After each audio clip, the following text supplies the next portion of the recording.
Hey, welcome back, friend. I'm so glad you're here tonight. Pull up something comfortable, maybe a blanket, maybe a warm drink, because tonight we're going somewhere that history books often present with grandeur and tragedy, but rarely with the quiet domestic reality of the people who actually lived it. We're not going to look at the first-class lounge, nor the grand staircase, nor the captains in their brass-buttoned uniforms. We're going below. We're going to step into the shoes of the third-class passengers on the Titanic, the ones who carried their lives in single wooden trunks and wicker baskets, looking for a fresh start across the ocean. And we're going to look at one of the most ordinary, yet deeply revealing aspects of their journey, what they ate, how they dined, and what it actually felt like to sit at those tables as the ship rolled gently under the cold Atlantic sky. Before we settle into the details, a quick thank you to the viewer who suggested tonight's journey. You know who you are, and you've guided us down a fascinating path.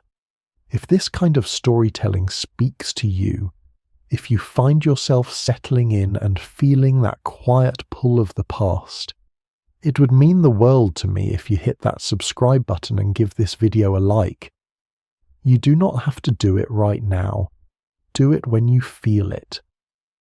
When something I say makes you think or smile or feel a little more relaxed, and if you want to share where you're watching from tonight, whether it's your bed, your couch, or some corner of the world I've never visited, drop it in the comments. I genuinely love reading those late-night messages. Now, dim the lights if you can. Let the fan run soft in the background, and let us go back, all the way back, to the morning of Wednesday, April 10th, 1912, at the Southampton docks. To truly understand what this morning felt like, we must first look at the long road that brought you here. If you were a third-class passenger, your journey did not begin on the docks of Southampton. It began months, perhaps even years earlier, in a quiet village in the Swedish province of Småland, or a stone cottage in the green valleys of County Mayo, Ireland, or perhaps in the narrow stone-walled streets of a mountain village in Syria. It began with a decision to leave behind everything you had ever known, the fields your family had farmed for generations, the local church where you were baptized, the language you spoke without thinking, because the land had grown too poor, the taxes too high, or the opportunities too narrow. Picture a young Swedish family in the late winter of 1911. The fields are covered in a thick grey sheet of ice, and the stone fences are dark with frost. Inside the cottage, the father sits by the stone hearth, looking at a glossy brochure sent by a cousin who had settled in Minnesota 5 years earlier. The brochure shows fields of tall golden wheat under an endless blue sky. It speaks of land that can be bought for a fraction of what a landlord in Sweden demands, of a house that is warm, of a life that is free from the constant grinding anxiety of winter starvation. The decision is made. The family cow is sold at the local market, the copper kettles auctioned off to neighbours, and the wooden chest packed with wool stockings, hand-spun linens, and a family Bible. Let us think about the texture of that Swedish winter. The wood in the small fireplace is damp, burning with a low, hissing flame that throws more smoke than heat into the room. The family of 4, a husband, a wife, and 2 small children, have lived on salted fish and rye bread for months. The children's boots are worn, the leather thin, their toes cold. The father's hands are rough, cracked from the biting wind. The mother spends her evenings by the single tallow candle, mending socks that have been mended a dozen times before. The quiet weight of this life is what they are leaving behind. They are not looking for adventure. They are looking for a simple, warm room where the bread is plentiful and the winter does not threaten their survival. Let us also look at another passenger, a young woman from a stone cottage in County Mayo, Ireland. On the last night before her departure, the cottage is filled with neighbours, relatives and friends. They have gathered for what is known as the American Wake. It is a traditional gathering, a night of music, storytelling and shared food. But underneath the laughter is a deep, profound grief. Everyone in that room knows that once she boards the train to Queenstown and the steamship to New York, she will never return.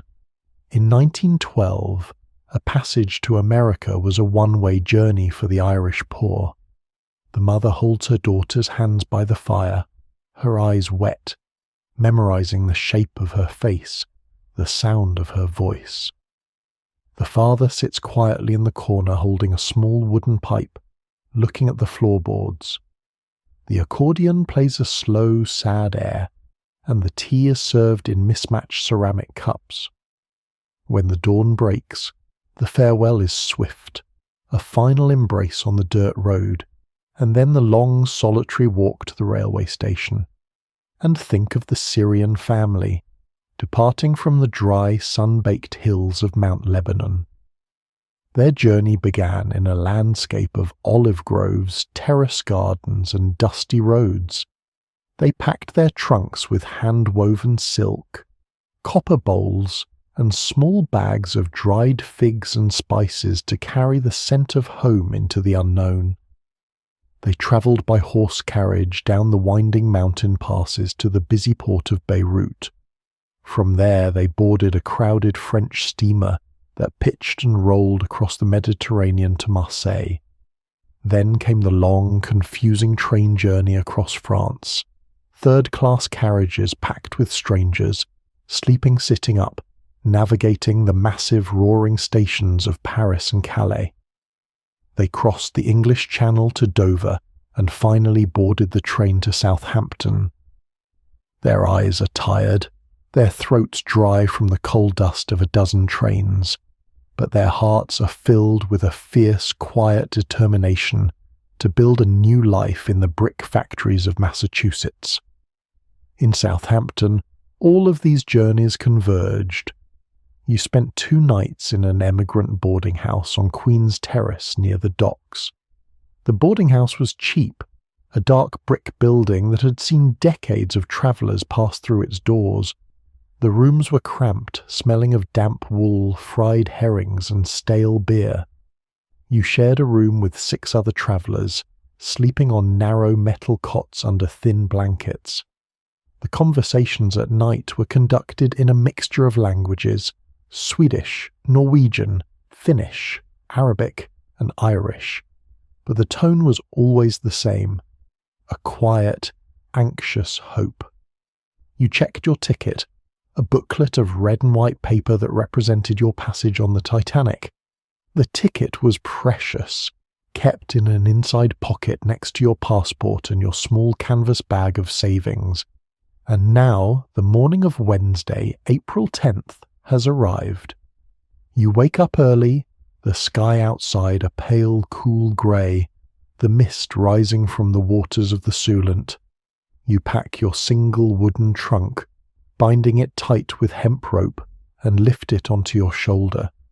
You walk out into the damp streets of Southampton, the air smelling of wet slate, sea salt, and coal smoke. The harbour is a forest of masts and funnels, but as you approach Pier 44, the crowd grows thicker, and the hum of anticipation increases. And then you see her. Rising above the roofs of the dock sheds like an iron mountain is the hull of the Titanic. She's painted a deep matte black, the surface of her steel plates glistening with the morning dew. Above the black hull rises the clean white of the superstructure, and above that 4 giant funnels, painted a warm buff colour with black tops, venting thin plumes of white steam into the grey sky. The ship is massive, almost terrifying in her scale. At nearly 900 feet long and 11 stories high, she is the largest man-made object on the planet. To look at her is to feel a strange mixture of awe and reassurance. This ship, this mountain of steel and iron, seems completely immune to the forces of the ocean. It is a floating fortress, a monument to human ingenuity that promises to carry you safely across the 3,000 miles of open water. You join the long line of third-class passengers winding toward the embarkation gate. The crowd is a rich tapestry of humanity. Next to you is the Irish girl from County Mayo, her face pale but determined, carrying her small wicker basket. Behind you is the Syrian family, the mother holding her sleeping baby wrapped in the colourful wool shawl, the father carrying the heavy wooden chest. You hear the soft musical cadence of Swedish, the sharp rapid rhythm of Italian, the deep guttural sounds of Finnish, and the melodic tones of Irish Gaelic. It is a room of many tongues, but one shared destination. The line moves slowly, guided by White Star Line stewards in clean navy blue uniforms with silver buttons. They speak in quiet, polite tones, checking your tickets and directing you forward. The old steerage experience, where passengers were herded like cattle onto coal-soot-covered decks, is conspicuously absent. Here, there is a degree of organisation and professional courtesy that surprises you. Before you are allowed to board, you must pass the health inspection. This was a critical step, required by United States immigration laws to prevent the entry of contagious diseases. You walk into a large white-painted shed on the pier where doctors in blue suits stand behind wooden counters. You show your inspection card, and the doctor looks closely at your face. He checks your eyes, looking under the lids for signs of trachoma, a contagious bacterial infection that could lead to blindness and would result in immediate deportation at Ellis Island. He checks your hands for skin diseases, your hair for lice, and stamps your card with a purple ink stamp. Passed. The relief is physical, a deep sigh escaping your chest as you step out of the inspection shed and walk toward the third-class gangway. The gangway is a wide wooden bridge, the planks creaking softly under the boots of the travellers. You look down between the ship and the quay, seeing the dark, oily water of the harbour churning gently far below. You step through the large shell door in the side of the hull, and the noise of the docks, the clatter of cranes, the shouting of carriage drivers, the calling of street vendors, is instantly cut off, replaced by a deep, constant low vibration. It is a hum that you feel rather than hear, a physical presence that rises through the red linoleum floor, vibrates through the soles of your boots, and settles deep in your bones. It is the sound of the ship's massive boilers and generators waking up, a mechanical heartbeat that will accompany you for every second of the next 4 days. You walk down a steel companionway, the walls painted a clean bright white that reflects the electric lights overhead. The air is fresh, drawn down from the upper decks by a modern ventilation system that hummed quietly in the ceiling. You're guided by a steward down, into the lower decks. The third-class quarters are located at the extreme ends of the ship, the forward section under the forecastle deck and the aft section under the poop deck. Single men are sent forward, families and single women are sent aft. This separation is strict, designed to maintain social order and satisfy the strict immigration laws of the United States. But as you walk down those white corridors, the hum of the engines growing slightly warmer, you do not feel like steerage cargo. You feel like a traveller on a grand adventure. The journey has officially begun, and the vast, cold Atlantic is waiting just beyond the steel plates of the hull. Let us follow a family as they navigate the companionways toward the aft section of the ship. You're walking down a long white corridor on G deck. The steel walls are cool to the touch, and if you press your hand against them, you can feel the physical pulse of the ship's engines, a steady, rhythmic thump, thump, thump that never varies. The floor beneath your feet is covered in a thick red linoleum that muffles the sound of your boots. Stewards pass you, carrying clean linens, their movements unhurried, their voices soft. The walk through the lower deck corridors is a sensory experience in itself. The corridor is not just a hallway, it is a vascular passage of the ship humming with life. The walls are steel, held together by massive rows of round, dome-headed rivets. Every plate is painted with a thick coat of white enamel, so clean and glossy that it reflects the soft glow of the electric light bulbs in their small brass cages overhead. The red linoleum underfoot is slightly textured to prevent slipping in a heavy sea, and the scent is a clean, sharp blend of new paint, linseed oil, fresh pine wood, and the faint, cold scent of iron and ocean salt. You walk past other cabins, their pine doors closed, the brass latches catching the light. You hear the low, hushed murmur of other families unpacking, their voices hushed by the novelty of their surroundings. You turn a corner, follow the red linoleum past a white-painted watertight bulkhead, and find your cabin door. It is made of solid pine, painted white, with a small brass latch and a keyhole. You turn the brass key, the lock clicking open with a solid metallic sound, and step inside. The cabin is small. By modern standards, it would feel tiny, perhaps 8 feet wide and 10 feet long. But to a family in 1912, who might have shared a single room in a drafty Swedish cottage or a damp Irish tenement, this cabin was a revelation. It was private. There were no strangers here, no communal sleeping platforms packed with dozens of bodies. The cabin was designed for 4 people, containing 2 sets of iron bunk beds built directly into the ship's structure. The bunk beds are painted a clean, sanitary white. Each bed is made up with a thin mattress filled with straw or horsehair, covered by a sheet of rough but clean white cotton. At the foot of each bed is a heavy, dark blue woolen blanket stamped with the red house flag of the White Star Line. The wool is thick and coarse, the kind of blanket that promises warmth against the damp chill of the open sea. The blue wool is scratchy but thick, holding the heat of the steam pipes that run along the floorboards. In the corner of the cabin is a small folding washstand made of polished mahogany.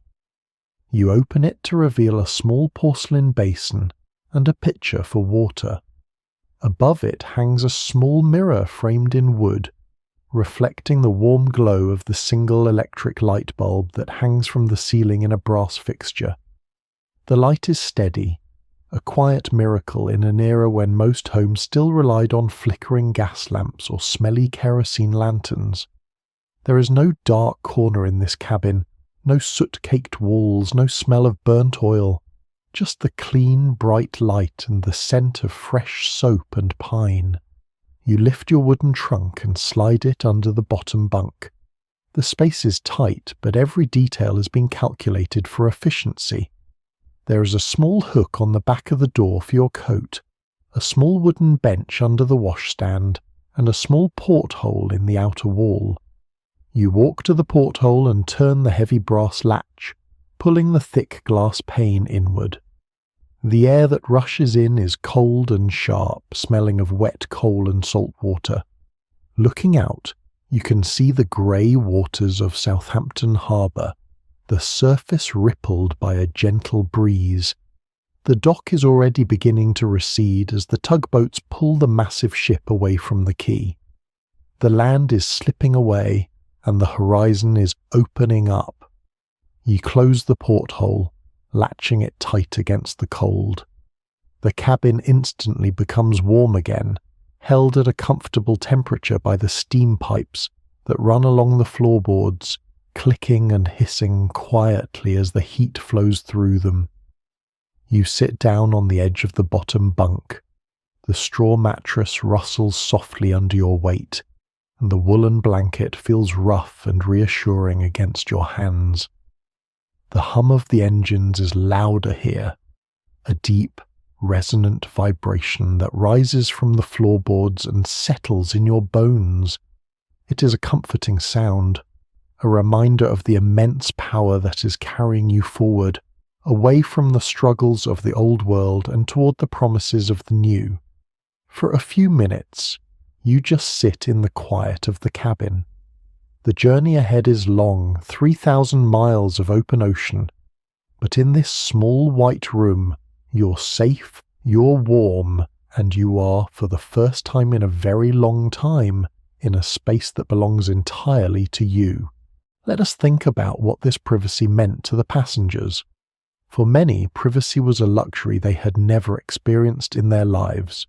In the agricultural villages of Smallland, the entire family slept in a single room, sharing a bed for warmth during the dark winter months.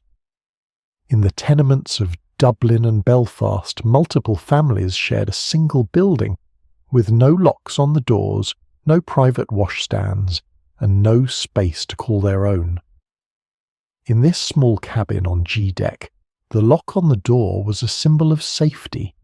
It meant that your belongings were secure, that your family was protected, and that you could rest without the constant vigilance required in the crowded boarding houses and city streets. The mahogany washstand in the corner was another small wonder. To have a dedicated basin, a pitcher of fresh water, and a mirror in your own room was a level of comfort reserved for the wealthy in the old world. You pour a little water into the basin, the liquid clear and cold. You wash your hands, the soap lathering softly in the water, the clean scent of lavender and pine filling the small room. You look at yourself in the mirror, seeing the lines of fatigue around your eyes, the dirt of the journey on your collar, but also a quiet spark of hope. This face, this image in the glass, is the face of a person who is moving forward, who has survived the first stages of a long, difficult journey, and is now resting in a clean, quiet sanctuary. You climb onto the top bunk, testing the strength of the iron frame. It is solid, built to withstand the strain of the ocean swells. You lie back on the straw mattress, the straw rustling softly under your head. The sheet is rough against your cheek, but it is clean and cool. You pull the heavy blue blanket over your shoulders, the thick wool holding your body heat, protecting you from the damp cold of the corridors. The hum of the engines is a constant low rhythmic vibration that hums through the bunk, a mechanical cradle that sways you gently as the ship glides out of the harbour. Through the closed porthole you hear the distant muffled sound of the ship's whistle, a deep, resonant roar that shakes the glass pane and echoes through the steel plates of the hull. It is the sound of departure, a final farewell to the shores of England. The ship is turning slowly, its massive bow pointing toward the open channel, the twin propellers churning the water into a boiling wake. You feel the acceleration, a subtle increase in the vibration of the engines, a steady surge of forward momentum. The journey has officially begun. You close your eyes, letting the rhythmic hum of the machinery and the gentle roll of the ship wash over you, feeling safe, warm, and completely relaxed in your small white room.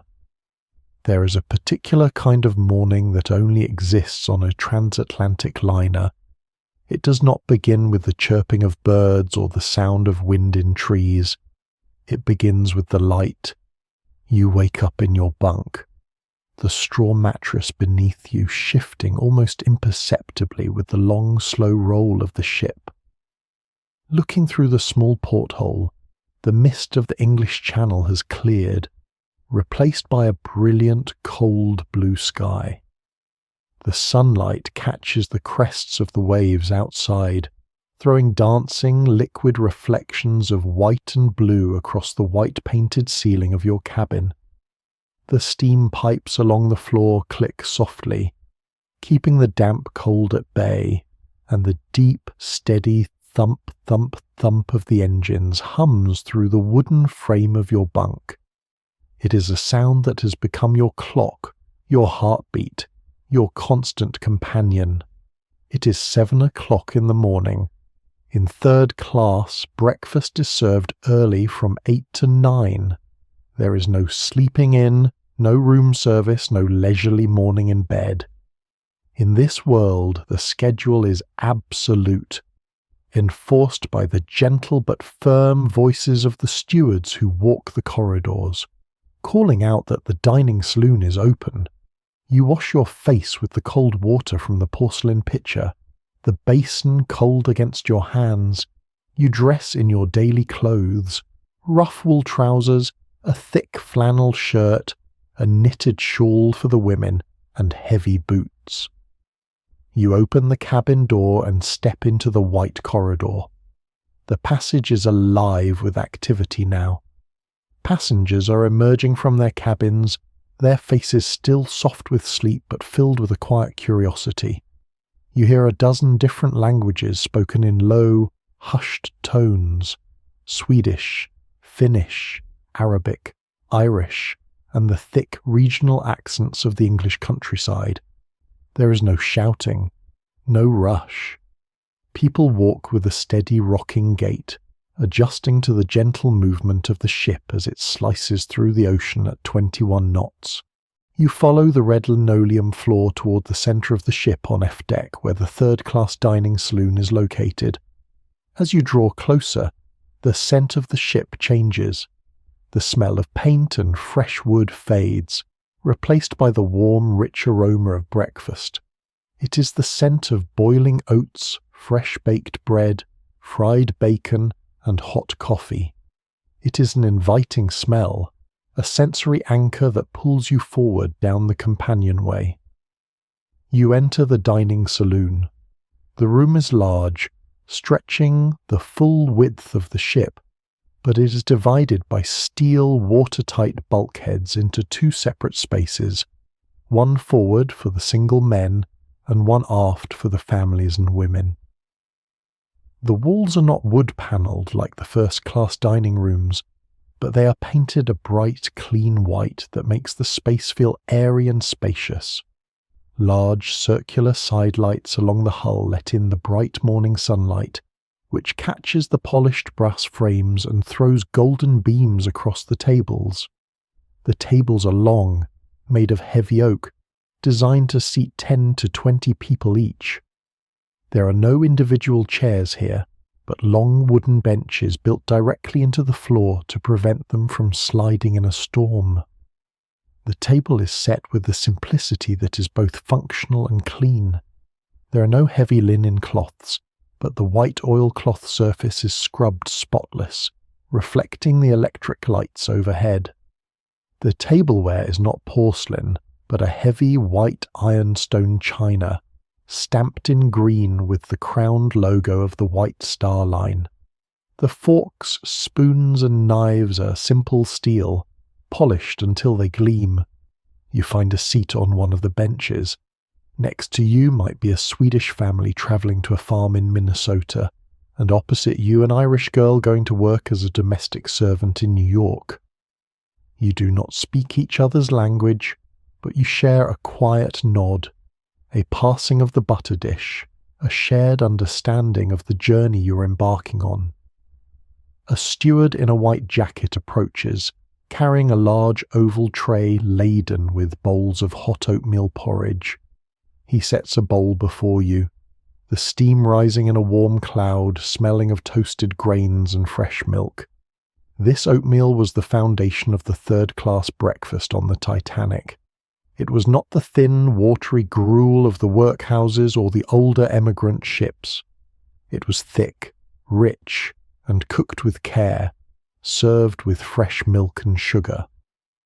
For many passengers who'd lived on dry bread and tea in the weeks leading up to their departure, This hot bowl of porridge was a luxury. It was warm, filling and comforting, a reminder that the White Star Line was committed to keeping you healthy and strong for the new life ahead. Along with the porridge, the stewards placed platters of fresh bread on the table. The bread was baked fresh every night in the ship's bakeries, using high-quality wheat flour. It is soft with a thick golden crust, and when you break it open, it is still warm, the steam carrying the sweet smell of yeast. You spread it with butter from a communal stoneware crock, the butter rich and yellow, and top it with a spoonful of sweet orange marmalade from a glass dish. For those who wanted something more substantial, there were plates of smoked herrings, boiled potatoes, and fried bacon. The fish is salty and rich, the bacon crisp and savoury, the potatoes hot and mealy, and then there is the drink. Large tin pots of hot tea and coffee are placed on the table, their steam rising to join the chatter of the room. The tea is strong and dark, sweetened with condensed milk and sugar, the kind of tea that warms you from the inside out and leaves a sweet, lingering warmth on your tongue. The coffee is hot and black, a bitter, robust fuel that wakes up your senses and prepares you for the day ahead. You eat slowly, adjusting your movements to the gentle roll of the ship. A cup of tea must be held slightly longer. A bowl of porridge watched as the liquid tilts gently from side to side in the ironstone dish. There is a quiet rhythm to it, a domestic choreography that everyone learns intuitively. The chatter in the dining saloon is a constant low murmur, a background noise that blends with the hum of the ventilation and the steady vibration of the engines. People talk about their hopes, their cabins, the weather, and the speed of the ship. There is a feeling of quiet optimism in the room, a collective sense that the old world is fading behind you, and the new world is drawing closer with every turn of the propellers. By 9 o'clock, the breakfast is over. The stewards begin clearing the tables, the ironstone dishes clattering softly as they are stacked onto trays. You finish your last cup of tea, the warm mug reassuring in your hands, and prepare to step out onto the deck to see the open ocean. To understand why the breakfast in the third-class dining saloon felt like such a revelation to the passengers on the Titanic, we must look back at the history of ocean travel. In the mid-19th century, the emigrant trade was a brutal business. Shipping lines viewed steerage passengers not as guests, but as a low-grade cargo that could be packed into the unused spaces of cargo ships.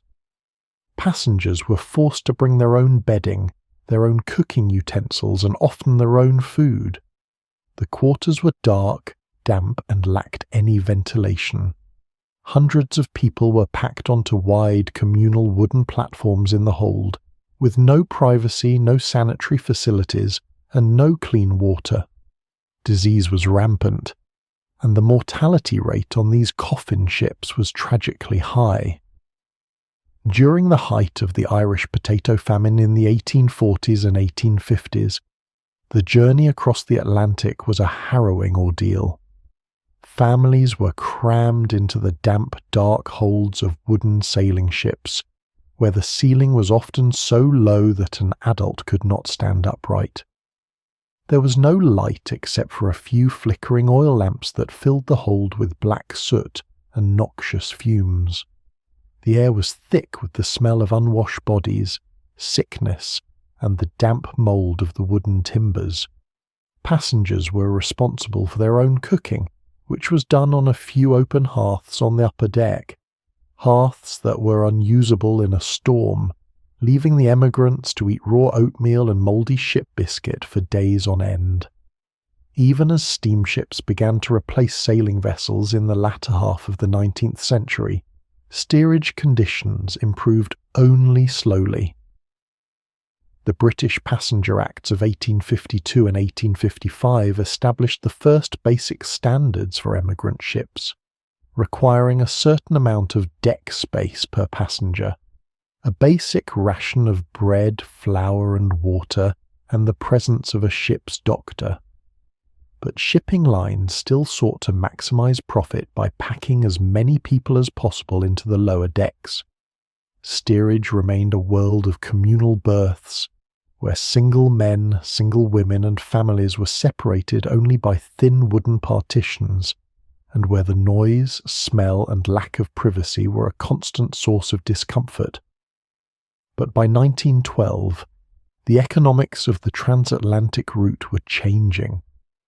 The United States was experiencing a massive wave of immigration from southern and eastern Europe, and the competition between the major shipping lines, specifically the British White Star Line and its rival Cunard, was intense.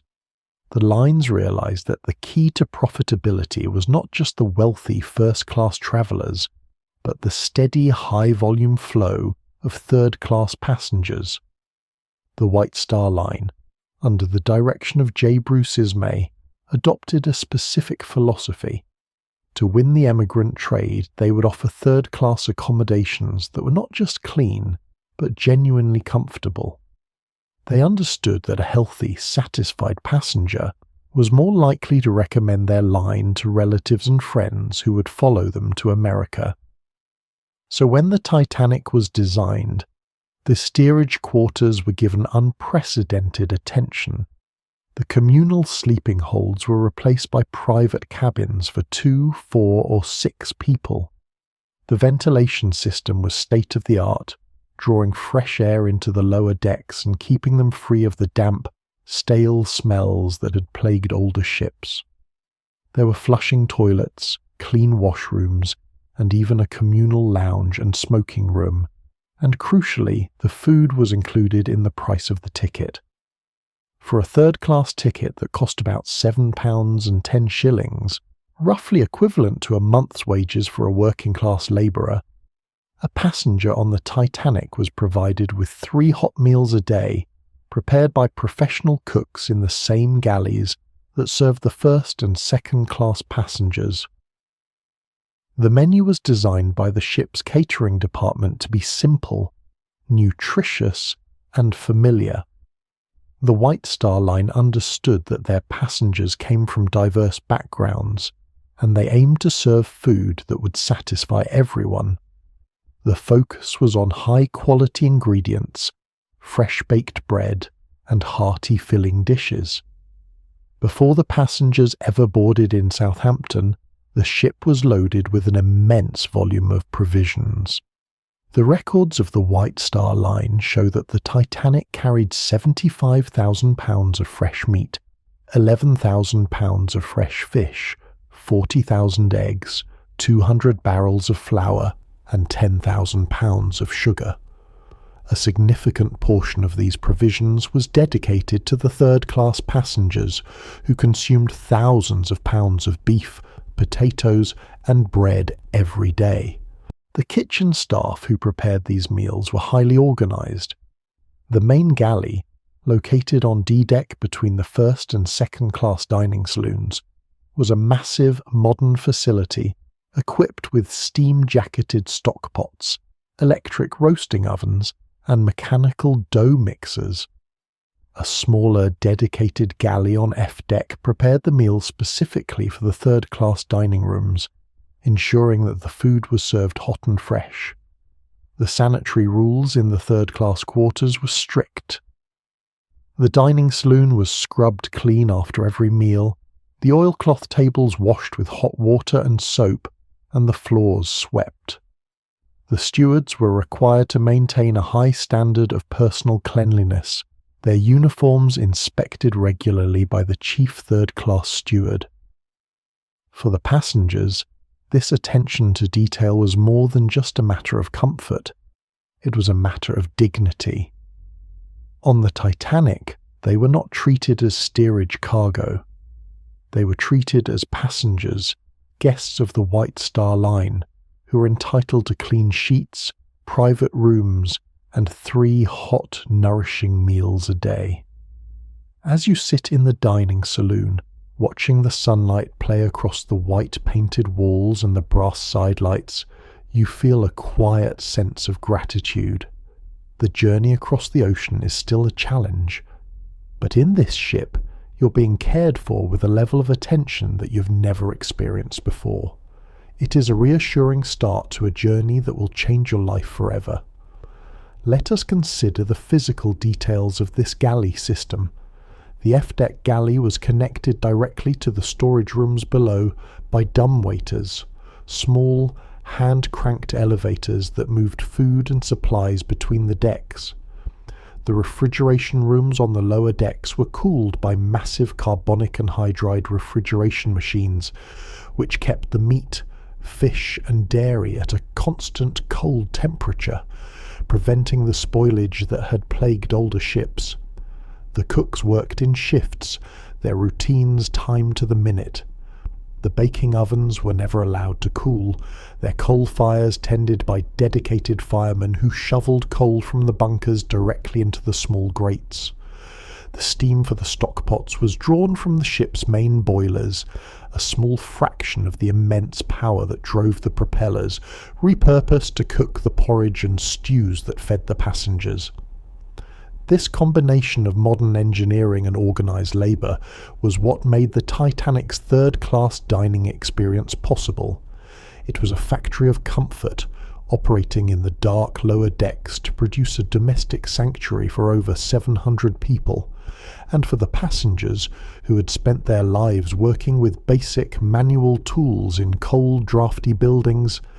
The sight of this clean, efficient, mechanical system was a source of constant wonder. It was a promise that the new world they were going to was a world of technology, of progress, and of comfort.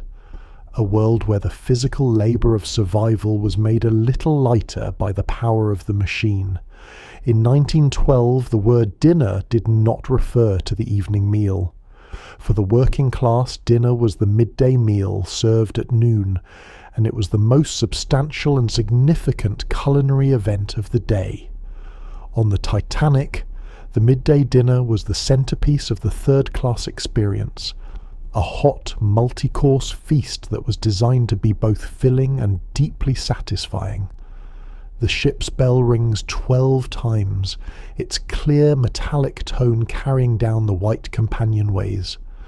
Outside, the sun has reached its peak, reflecting off the dark, vast expanse of the open Atlantic. The skies are deep, endless blue, and the air is crisp and cold. Inside, the red linoleum corridors of F Deck are once again filled with the gentle rustle of walking boots as passengers make their way back to the dining saloon. You step through the door and are greeted by a completely different sensory atmosphere than the one you left after breakfast. The scent of porridge and marmalade has been replaced by a heavy, rich, savoury cloud of roasting meats, boiling vegetables and savoury gravies. It is a warm, enveloping smell that immediately satisfies the hunger built up during a morning spent walking the cold decks. The long oak tables are set with the same clean white oilcloth, but now they are laden with large steaming platters and tureen dishes. The stewards, their white jackets clean and pressed, move quickly but quietly between the tables, placing serving dishes within easy reach of the benches. You sit down, the wood of the bench solid and warm beneath you. Today the menu is simple but grand. Vegetable soup, roasted beef with brown gravy, boiled potatoes, sweet corn, fresh bread, and for dessert, a warm plum pudding with sweet sauce. The meal begins with the soup. The stewards ladle it out into your ironstone bowl. The liquid a rich, golden brown colour, thick with barley, chopped carrots, turnips, and leeks.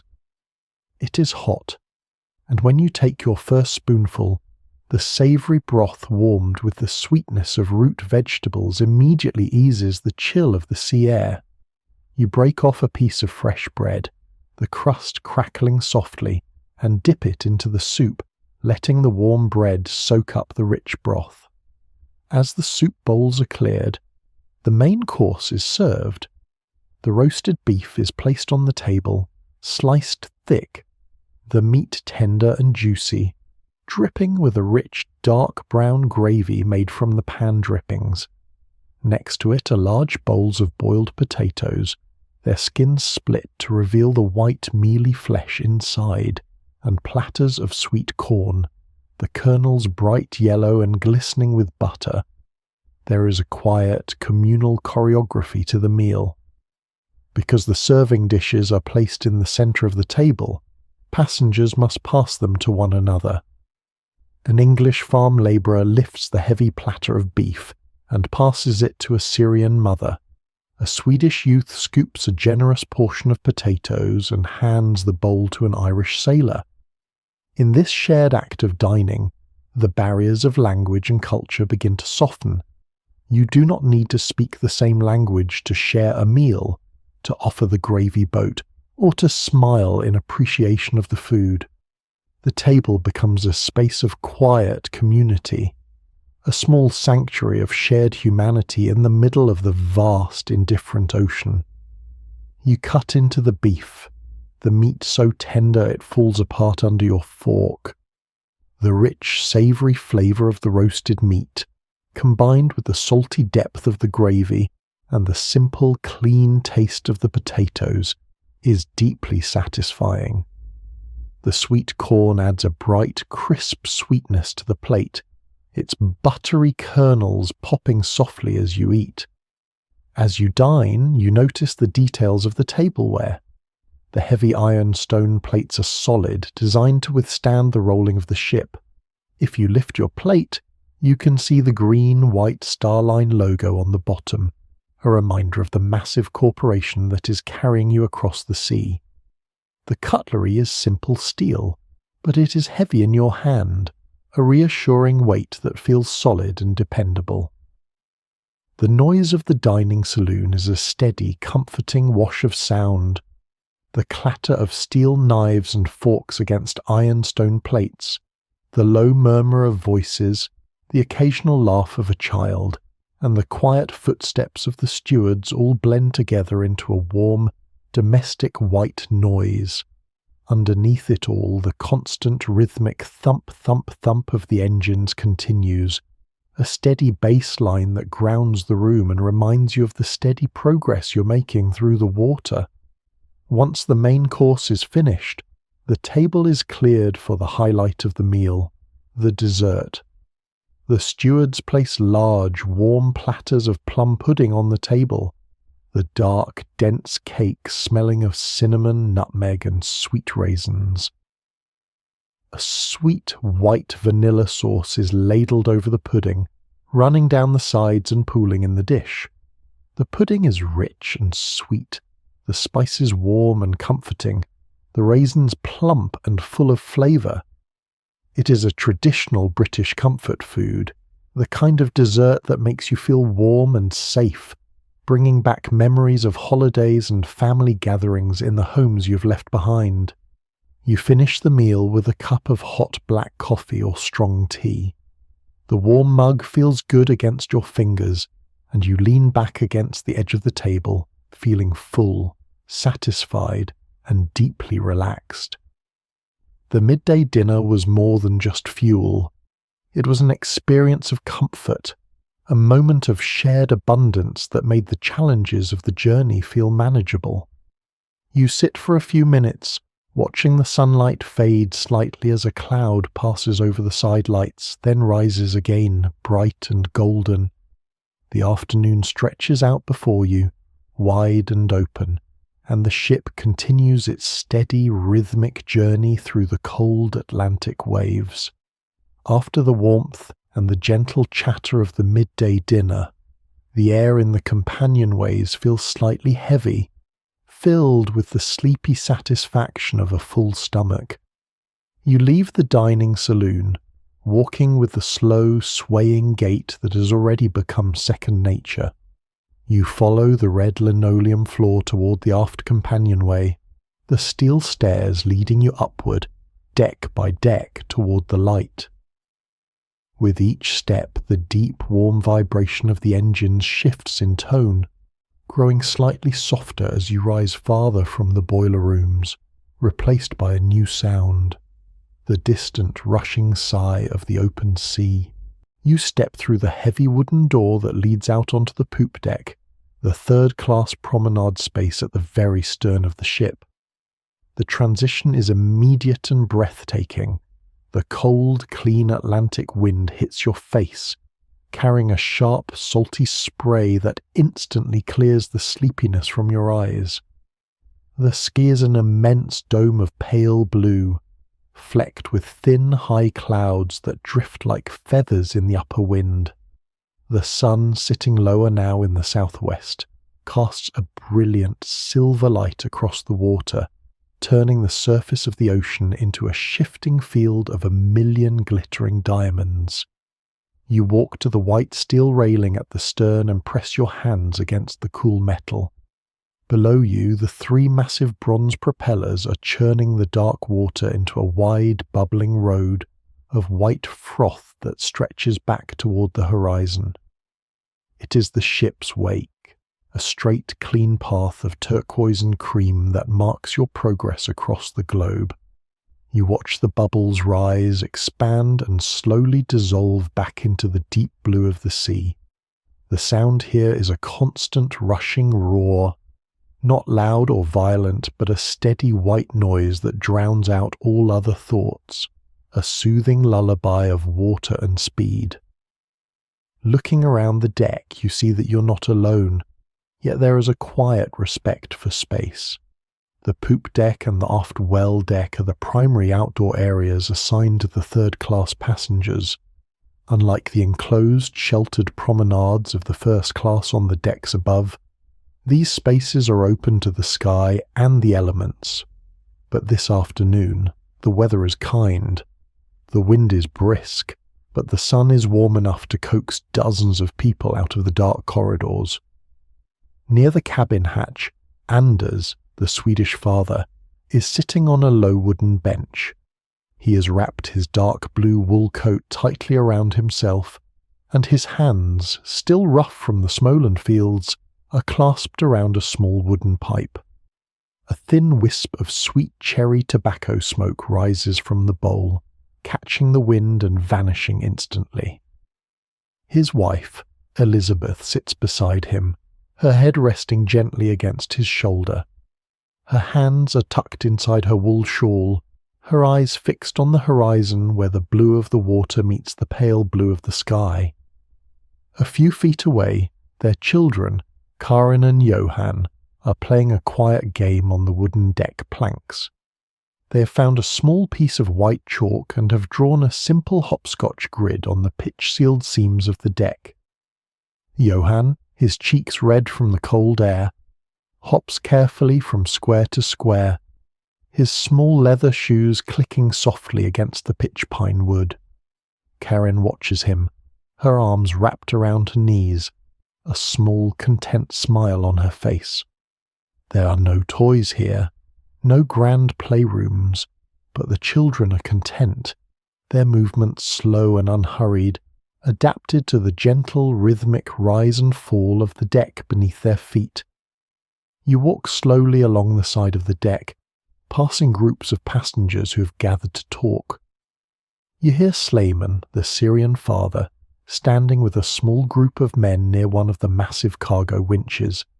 The winch is silent now, its iron gears painted black, the steel cables wrapped tight and covered in a thin layer of grease. Slayman is speaking in quiet, melodic Arabic, his hands moving gently as he describes the journey that brought them from Beirut. The other men, some from Italy, some from Greece, listen with quiet nods, understanding the shared language of exile and hope. They do not need to understand every word. They recognize the tone of a man talking about his family, his home, and the uncertain future. Further along the railing stands Kathleen McCarthy, the young Irish girl from County Mayo. She has wrapped her green wool shawl tightly around her head, protecting her ears from the biting wind. Her face is pale, but her eyes are bright as she watches a flock of herring gulls that are following the ship. The gulls glide effortlessly on the updrafts created by the ship's hull, their white wings tipped with black, their yellow eyes looking down at the deck. Occasionally, one of the birds lets out a sharp, lonely cry, a sound that carries across the open water and evokes a quiet, nostalgic longing. Kathleen reaches into her apron pocket and pulls out a small crust of bread she'd saved from breakfast. She breaks off a small crumb and tosses it into the wind. A gull swoops down, catching the bread in midair with a swift, elegant motion, before rising back into the blue sky. Let us think about the design of these third-class decks. The White Star Line had deliberately designed the Titanic to have large, open deck spaces for the steerage passengers, a feature that was highly unusual for the time. On older ships, the steerage decks were small, cramped, and often located in areas that were constantly washed over by waves and covered in coal soot from the funnels. On the Titanic, the poop deck and the well decks were spacious and clean. The yellow pine planks were scrubbed daily by the crew, and the black painted ironwork was kept free of rust. But the separation between the classes remained absolute. If you look up toward the decks above, you can see the white steel bulkheads and the teak wood railings of the second-class promenade. Further up, near the top of the ship, are the elegant glass-enclosed promenades of the first class. You can see the figures of the wealthy passengers walking slowly, their heavy fur coats glistening in the sun, their movements distant and detached.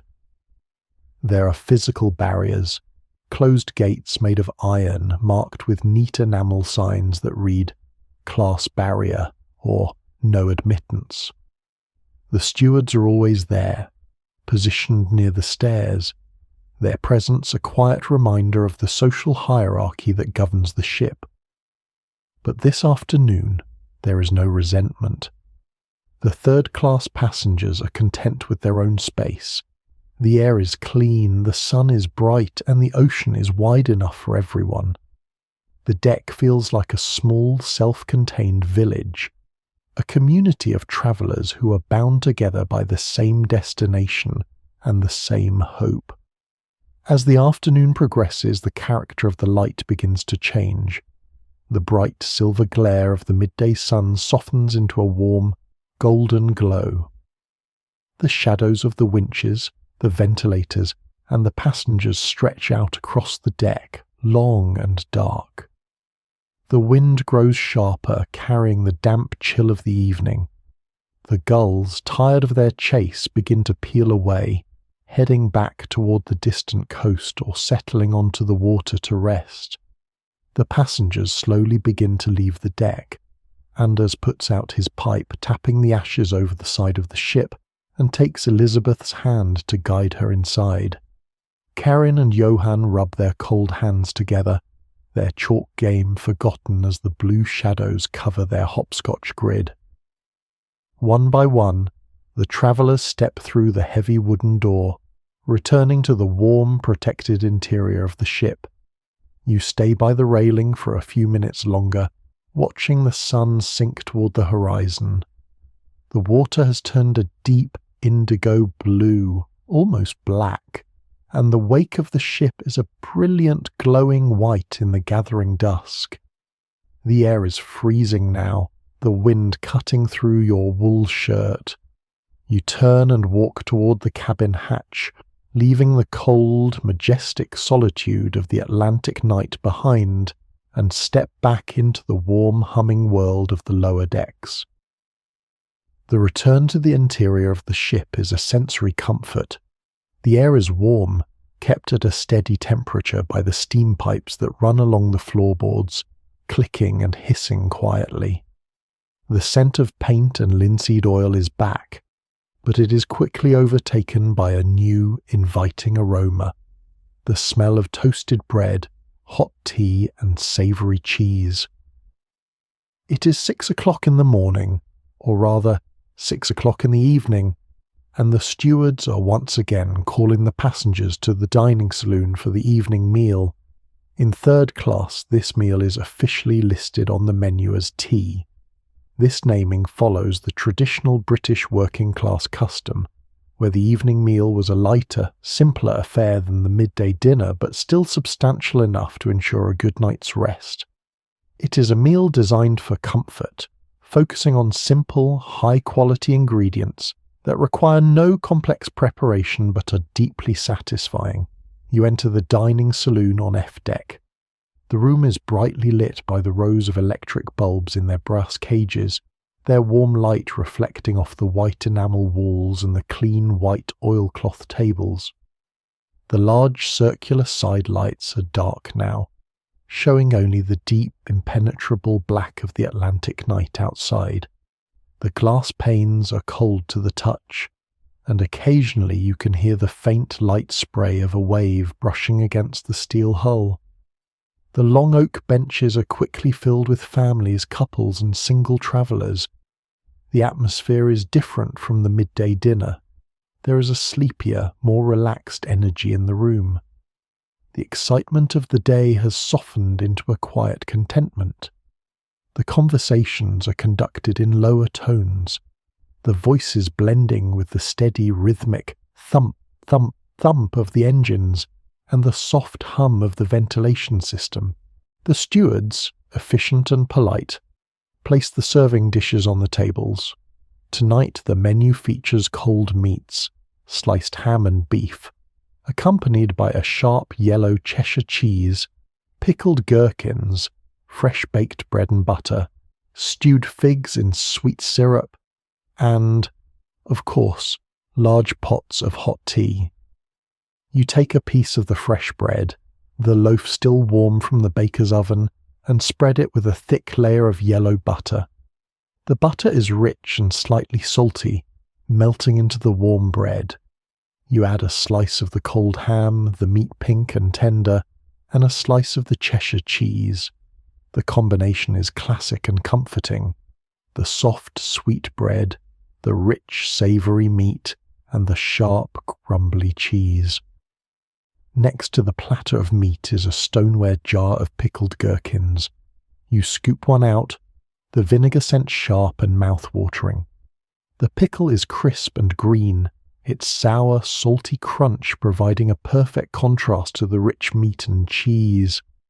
As you eat, you listen to the quiet murmur of stories around the table. Anders, the Swedish father, is sitting across from an English miner who is travelling to the coalfields of Pennsylvania. With the help of a young Swedish-American who speaks both languages, they are sharing stories of their work. Anders talks about the difficulties of farming the rocky soil of Småland, where every spring felt like a race against starvation. The miner talks about the dark, cramped shafts of the Yorkshire mines, where the air was thick with coal dust and the danger of collapse was a constant shadow. They talk about the promise of America, not of wealth or glory, but of a steady job, a clean house, and a safe environment for their children. Beside them, Sleeman, the Syrian father, is gently feeding his baby a small piece of soft bread dipped in warm milk. His wife, Jasmine, is speaking with Kathleen, the Irish girl. Jasmine does not know English, and Kathleen does not know Arabic, but they are communicating through gestures, smiles, and the shared language of motherhood and care. Jasmine points to Kathleen's green shawl, touching the wool and smiling, and Kathleen responds by showing her the small wooden medal she wears around her neck, a protective token given to her by her mother at the Queenstown docks. In this simple interaction, the vast distance between Mount Lebanon and County Mayo disappears, replaced by a quiet, human connection. The stewards continue to circulate, refilling the large tin pots of tea. The tea is the heart of the meal, a dark hot brew sweetened with condensed milk and sugar. You lift the heavy ironstone cup, the warmth of the liquid heating your hands, and take a slow sip. The tea is strong and comforting, the sweetness of the sugar and milk leaving a pleasant warmth in your throat. It's the kind of tea that settles your nerves, makes your limbs feel heavy, and prepares your mind for sleep. For dessert, the stewards serve bowls of stewed figs. The figs have been simmered for hours in a sweet sugar syrup flavoured with cinnamon and lemon peel. They are soft and plump, their dark skin yielding to reveal the sweet, seedy interior. The warm spiced syrup is rich and delicious, a sweet finale to a simple but satisfying meal. Let us compare this meal to the food these passengers would have eaten in their normal lives. For the Irish poor in the west of Ireland, the daily diet consisted almost entirely of potatoes, supplemented occasionally by a little buttermilk or salted herring. Meat was a rare luxury, reserved for Christmas or weddings, and cheese was virtually unknown. For the Swedish peasants, winter food was a monotonous cycle of salted fish, rye bread, and peas pudding. On the Titanic, the daily provision of fresh meat, white bread, butter, and fruit was a level of abundance they had never experienced. The White Star Line was not just feeding them. They were offering them a taste of the prosperity that awaited them in the new world. The clatter of the dishes slowly fades as the meal ends. The stewards begin to clear the tables, their movements quiet and respectful of the sleepy atmosphere. You finish your cup of tea, the last dregs sweet and warm on your tongue. The dining saloon is slowly emptying, the passengers returning to their cabins or heading toward the general room for the evening socializing.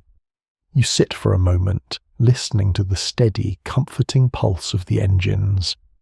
The ship is moving forward, a silent mountain of steel slicing through the black Atlantic night. You feel safe, warm, and deeply content, ready for the quiet hours of the night to unfold.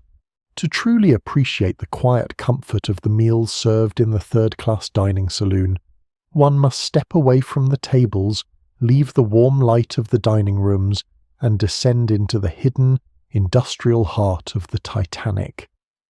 This is the world of the galleys, the bakeries, and the vast storage rooms that lie deep in the belly of the ship below the waterline, where a dedicated army of cooks, bakers, butchers, and scullery men work day and night to keep the floating city fed. Let us follow the path of the food, trace the location chain from the dining tables down into the functional mechanical spaces of the ship. You leave the dining saloon on F Deck, walking past the service hatches where the stewards return the empty trays. You step through a steel door marked Crew Only, and find yourself on a narrow metal companionway that leads down to G Deck and the orlop deck below. The walls here are not painted with the glossy white enamel of the passenger corridors. They are bare steel, painted with a dull, protective grey slip. The air is warmer here, smelling of coal dust, hot grease, steam, and the sharp, clean scent of fresh planed wood from the storage crates. The steady thump, thump, thump of the engines is a physical force here, shaking the iron ladder under your boots, a constant reminder of the raw power that surrounds you. You descend to the orlop deck, the lowest deck of the ship where the cargo holds and the cold storage rooms are located. You walk down a long, narrow corridor lined with insulated wooden doors, each held closed by massive brass hinges and heavy lever latches. These are the refrigeration rooms, a modern technological marvel that made the Titanic's culinary luxury possible. You press your hand against the wooden frame of one of the doors. It feels freezing cold to the touch, and a thin line of white frost has formed along the rubber seal. Inside these rooms, the air is kept at a constant freezing temperature by massive carbonic and hydride refrigeration machines located in the engine room. One room is dedicated entirely to beef, where hundreds of quarters of prime British and American beef hang from steel hooks on the ceiling, wrapped in clean muslin cloth. The air is dry and cold, smelling of fresh meat and cold iron. Another room is filled with fresh fish, halibut, cod, herrings and soles, packed in wooden crates filled with crushed ice. There are separate rooms for mutton, poultry, butter, cheese and milk. In the dairy room, thousands of gallons of fresh milk are stored in large insulated tin cans, and butter is stacked in solid, yellow blocks in stoneware crocks. The egg room holds 40,000 eggs, arranged in neat cardboard trays in wooden crates, kept at a temperature that prevents them from freezing or spoiling. The vegetable rooms are filled with sacks of potatoes, nearly 40 tons of them, along with crates of carrots, turnips, cabbages and sweet corn. The fruit room smells sweet and rich, filled with boxes of apples, oranges, lemons and dried figs. This cold storage system was a complete departure from the old emigrant ships, where meat was salted and kept in wooden barrels, often turning rancid before the journey was half over, and where fresh vegetables were a luxury that disappeared after the first day. Here, on the Titanic, the refrigeration system ensured that every passenger, regardless of class, ate fresh meat, fresh vegetables, and fresh dairy for every meal of the voyage. Further forward are the dry storage rooms. Here, the air is dry and smells of flour, sugar, and spices. You walk past rows of wooden barrels filled with high-grade wheat flour, 200 barrels in total, stacked 3 high and secured with the ropes to prevent them from shifting. There are bags of oatmeal, chests of tea from India and China, bags of coffee beans, and crates of refined sugar. This is the warehouse of the ship, a silent, static reservoir of energy that is constantly being drawn upward to feed the boilers of the kitchens. You ascend the steel companionway back to D-Deck, where the main galley is located.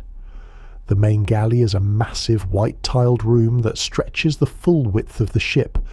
It is a space of intense, organised activity, operating on a schedule that never stops. The room is dominated by 2 giant coal-fired cooking ranges, each nearly 20 feet long, built of heavy cast iron and polished steel. The ranges are tended by dedicated firemen who shovel coal from small bunkers directly into the grates beneath the hot plates, keeping the fires burning at a constant, intense heat. The tops of the ranges are covered with massive copper and iron stockpots, some holding 50 gallons of soup, others bubbling with stews, potatoes and oatmeal. The heat radiating from the ranges is intense, but the air is kept moving by large electric exhaust fans in the ceiling that draw the heat and steam out of the room, venting it through the funnels far above. To one side of the galley is the bakery. The bakery operates on a reverse schedule, its busiest hours occurring when the rest of the ship is asleep. At 2 o'clock in the morning, while the passengers are warm in their bunks and the ship is gliding through the dark ocean, the head baker and his assistants begin their work. The air in the bakery is warm and smells of rising dough and yeast. The bakers work at long wooden tables, their hands white with flour as they knead the dough for the morning's bread.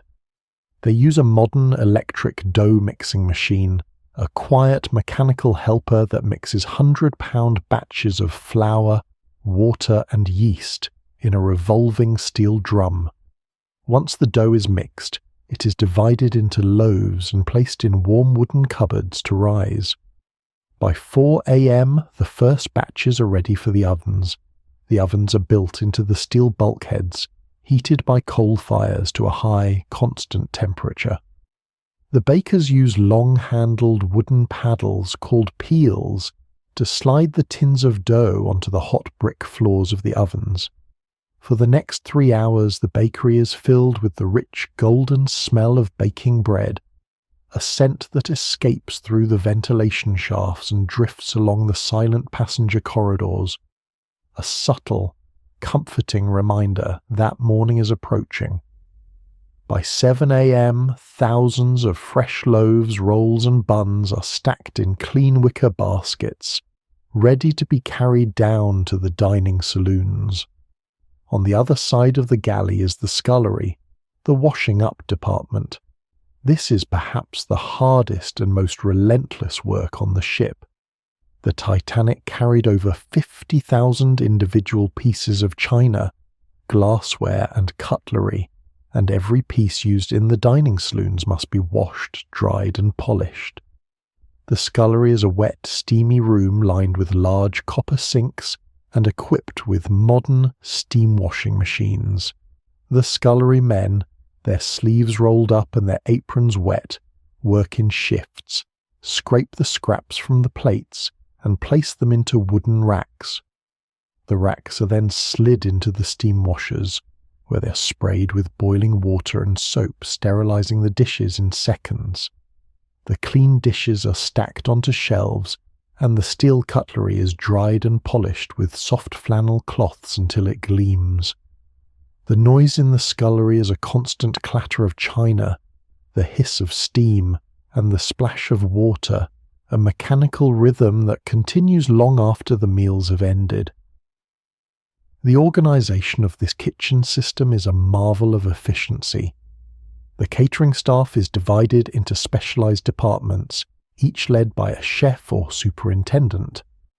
There are butchers who portion the meat in a dedicated butcher's shop, vegetable cooks who peel potatoes and clean turnips, soup cooks, roast cooks, and pastry chefs.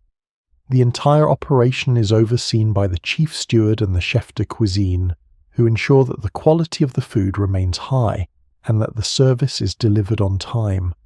For the third-class passenger, this vast hidden apparatus is invisible, but its effects are felt in every meal. The hot bowl of porridge, the fresh bread, the savoury beef and the sweet pudding are all products of this organised industrial comfort. It is a system that works in the shadows, below the waterline, to create a domestic sanctuary for the travellers above. And as you lie in your cabin, listening to the distant rhythmic hum of the machinery, you can rest easy, knowing that this army of workers is awake, tending the fires, baking the bread, and preparing the table for tomorrow's journey. As the plates are cleared, and the warm steam of the evening tea dissipates, the dining saloon slowly empties of its diners. The passengers do not return straight to their cabins. The night is still young, and the need for human connection, for warmth and distraction, draws them toward the communal spaces of the ship. In the third-class quarters, the primary gathering place is the general room, located aft on sea deck, just beneath the poop deck. Let us follow the movement of the travellers as they make their way to this social sanctuary. You walk out of the dining saloon, turning toward the aft companionway. The steel stairs lead you upward, your boots making a hollow rhythmic sound on the metal steps. You pass the entrance to the smoking room, where a thick cloud of pipe smoke and the low rumbling laughter of men filters through the doorway. You continue down the corridor, following the sound of music, a lively rhythmic melody that grows louder and clearer with every step you take. You open the heavy pine door and step into the general room. The general room is a spacious, welcoming hall that feels cosy and bright. Unlike the grand lounges of the first class, which are decorated with expensive tapestries, marble fireplaces and plush velvet armchairs, the general room is simple and functional. The walls are panelled in pitch pine, varnished to a warm, honey gold colour that reflects the light of the electric bulbs. The ceiling is painted a clean, bright white, and the floor is made of seasoned teak wood, polished until it glows. Rows of comfortable wooden benches, built with high backs and curved seats, are arranged along the walls and in double rows in the centre of the room.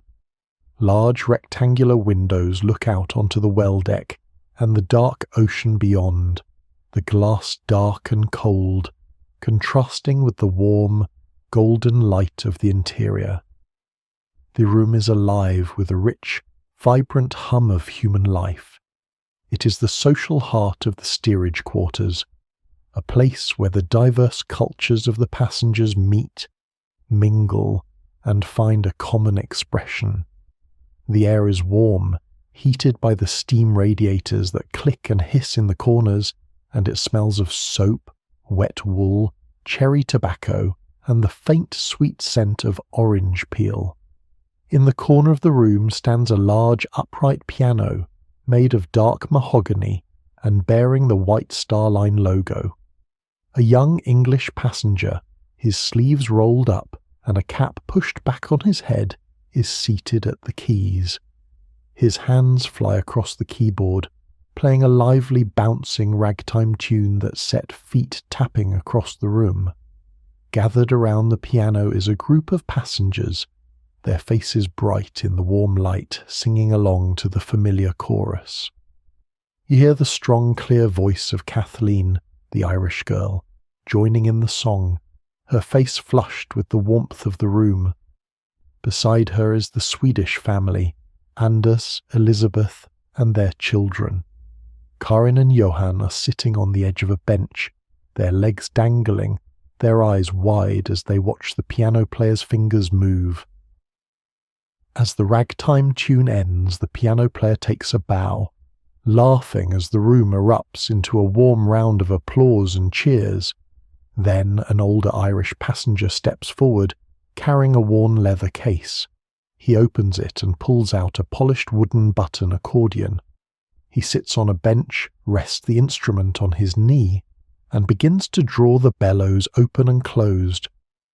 The music that emerges is different. A sweet, driving, traditional Irish reel that immediately gets the crowd moving. A space is cleared in the centre of the polished teak floor. A young Irish couple steps into the circle, their feet moving with incredible speed and precision. They dance the traditional steps, their upper bodies held stiff and straight, their boots clicking and tapping in perfect rhythm with the accordion's pulse. Other dancers join in, Swedish youths, Italian girls, and English labourers, all laughing as they try to follow the quick hopping steps. The movement of the ship, a long slow roll as it meets the ocean swells, adds a playful challenge to the dance. Every few moments the deck tilts gently, and the dancers sway together, laughing and catching their balance before continuing the rhythm. In another part of the room, away from the dancing, a group of Syrian passengers has gathered. They sit in a circle on the benches, their faces close, speaking in quiet, conspiratorial tones. One of the men has brought a small hand drum, a darbuka, made of clay and stretched fish skin. He taps a complex, syncopated rhythm on the drumhead with his fingertips, a soft, hypnotic beat that carries the warmth of the Middle Eastern sun into the cold Atlantic night. A young Syrian woman, her head covered in a colourful silk scarf, begins to sing a traditional folk song. Her voice is high and clear, carrying a haunting microtonal melody that speaks of olive groves, dry hills, and the pain of parting. The song is sad, but it is also beautiful, and the other passengers in the room slow their conversations to listen, captured by the raw, emotional power of the melody. Even those who cannot understand a single word of the Arabic lyrics feel the weight of the song, recognizing the universal human experience of leaving home. As the night deepens, the energy in the general room slowly shifts. The lively dances end, the accordion player rests his instrument, and the piano player plays a series of soft, gentle chords. The loud laughter and shouting soften into a quiet, sleepy murmur. Passengers sit together on the wooden benches, their bodies leaning close for warmth and comfort. They share stories of the lives they have left behind and the dreams they carry for the future. Anders talks about the farm he hopes to buy in Minnesota, describing the soil, the water, and the house he will build for his family. The English miner talks about the steel mills of Pittsburgh, where his brother has already found work. Kathleen talks about the cousin who is waiting for her in Boston, who has promised to help her find a job as a housemaid in a wealthy home on Beacon Hill. In this room, surrounded by strangers from different lands, you realize that you're not alone. Everyone here is a traveler, a pioneer, a seeker of a new beginning. The shared journey has created a quiet, invisible bond between you, a sense of community that makes the vastness of the ocean feel less intimidating. You look around the room, seeing the small domestic details of this community. A mother is gently brushing her daughter's long golden hair, the brush clicking softly against the wooden comb. An old man is reading a letter by the light of a brass lamp, his glasses sliding down his nose. Two men are playing a quiet game of checkers on a wooden board, their faces concentrated, the wooden pieces clicking as they move. A baby, wrapped in a colourful wool shawl, has fallen asleep on its mother's lap, its breathing soft and regular, undisturbed by the music and the chatter. The general room is a sanctuary of life, a warm, bright island floating in the middle of the dark, cold Atlantic. The windows show only the blackness of the night, but inside the light is golden, the wood is warm, and the music is sweet. It is a place where the challenges of the journey are forgotten, replaced by the simple, comforting presence of other human beings. The time is drawing near 10 p.m. The stewards will soon walk through the room, politely announcing that it is time to retire to the cabins and that the lights in the public rooms will be turned down. The music has stopped now, replaced by the soft, rhythmic ticking of a brass clock on the wall and the constant low hum of the ship's engines. The passengers begin to stand up, stretching their tired limbs, wrapping their shawls and coats around themselves. They say quiet good nights in Swedish, Irish, Arabic, and Italian, their voices soft and sleepy. They walk toward the doors, their boots making a quiet, dragging sound on the teak floor. You stand up from your bench, feeling a pleasant, heavy fatigue in your limbs. The warmth of the room, the music, and the shared stories have settled your mind, easing the anxieties of the day. You open the pine door and step out into the quiet corridor, the red linoleum floor guiding you back down toward your cabin. The night is quiet, the ship is steady, and the promise of rest is waiting for you in the darkness. While the families and single women gather in the aft sections of the ship, the forward quarters of the Titanic house a completely different community, the single men. Under the strict rules of the White Star Line and in compliance with United States immigration regulations, single male passengers are housed at the extreme forward end of the ship in the cabins and berths located under the forecastle deck on E, F, and G decks. This separation is absolute, designed to maintain order and prevent unsupervised mixing between the sexes. Let us follow the journey of a single man as he returns to his quarters in the forward section. You walk forward along the long white corridors of F Deck. As you move toward the bow, the character of the ship's movement changes. Aft, near the stern, the motion is a steady mechanical vibration, a high-frequency tremble from the propeller shafts. Forward, the movement is a long, slow, majestic rise and fall as the bow slices through the open swells of the Atlantic. The ship climbs slowly up the side of a massive wave, pauses for a brief weightless second at the crest, and then slides gently down into the trough, the steel hull creaking softly as it meets the resistance of the water. The companionways in the forward section are painted with the same clean, bright white enamel, but the air is different here. It smells of damp wool coats, cold smoke from the nearby boiler casings, and the sharp, clean scent of salt water.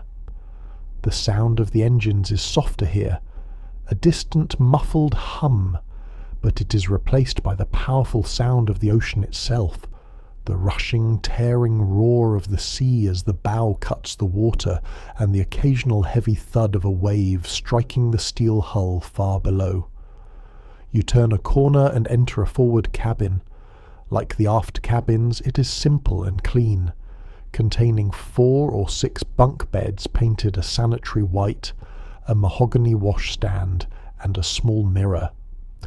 The occupants of this cabin are all single men: a Finnish carpenter, an Italian stonecutter, a Swedish farmhand, and an Irish labourer. They have spent the evening in their own smoking room on D-deck, a simple panelled hall where they played cards, drank beer, and shared stories of their work.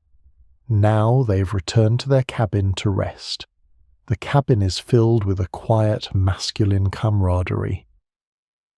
The Italian passenger, Giuseppe, is sitting on the edge of his bunk using a small pocket knife to carve a piece of white pine wood into a small figure of a bird. His hands are thick and calloused, but his movements are delicate and precise, the white shavings falling onto a cloth spread across his knees.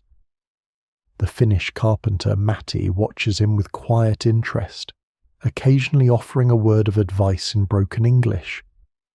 On the lower bunk, the Irish labourer Patrick is shuffling a deck of worn playing cards. He deals them out onto a suitcase placed between the bunks, and they play a quiet game of whist. The only sound the soft snap of the cards on the cardboard suitcase and the quiet clicking of Patrick's clay pipe as he smokes. Let us think about the lives of these men. They are the builders, the diggers, the physical labour of the new world. They're travelling to America not with families or fortunes, but with their hands and their tools. They're going to the coal mines of Pennsylvania, the steel mills of Pittsburgh, the stone quarries of Vermont, and the construction sites of New York.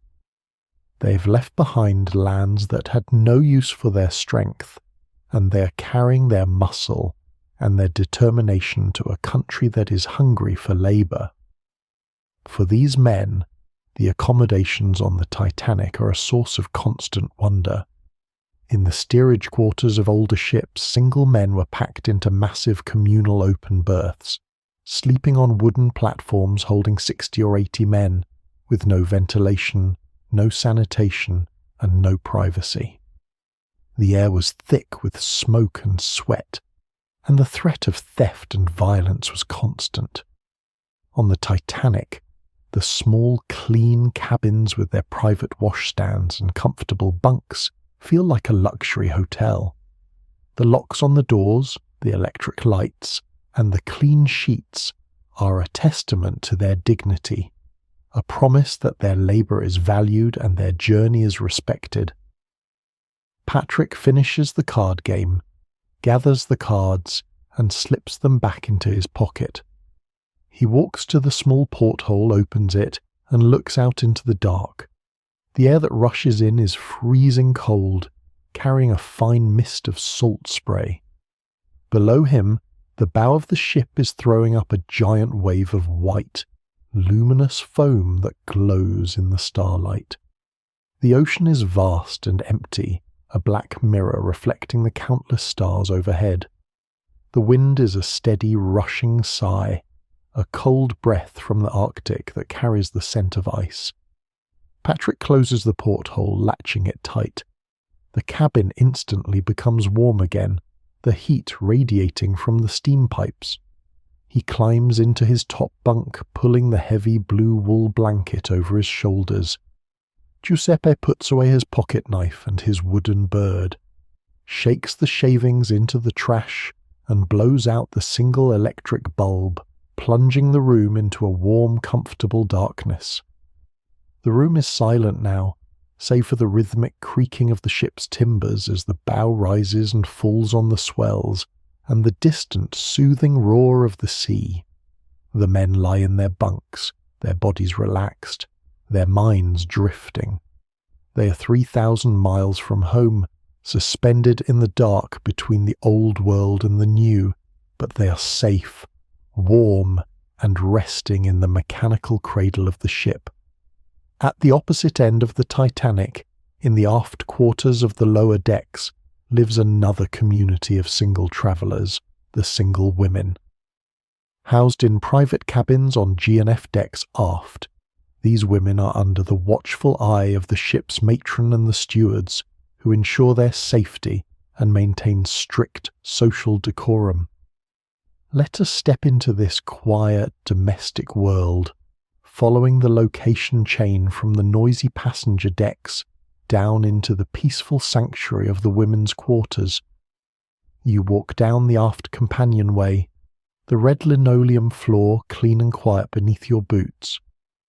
The air here is softer than in the forward cabin, smelling of clean lavender soap, fresh pressed cotton, and the warm steam of laundry. The vibration of the engines is more pronounced here, a steady, comforting heartbeat that hums through the floors and the walls, a reminder of the ship's constant forward progress. You enter a 4-berth cabin shared by 4 young women: Kathleen, the Irish girl from County Mayo; Karin, a Swedish girl travelling to join her sister in Chicago; Marie, a French girl going to work as a lady's maid in New York; and Hannah, a Welsh girl travelling to marry her fiancé in Pennsylvania. The cabin is small, but the women have transformed it into a temporary home.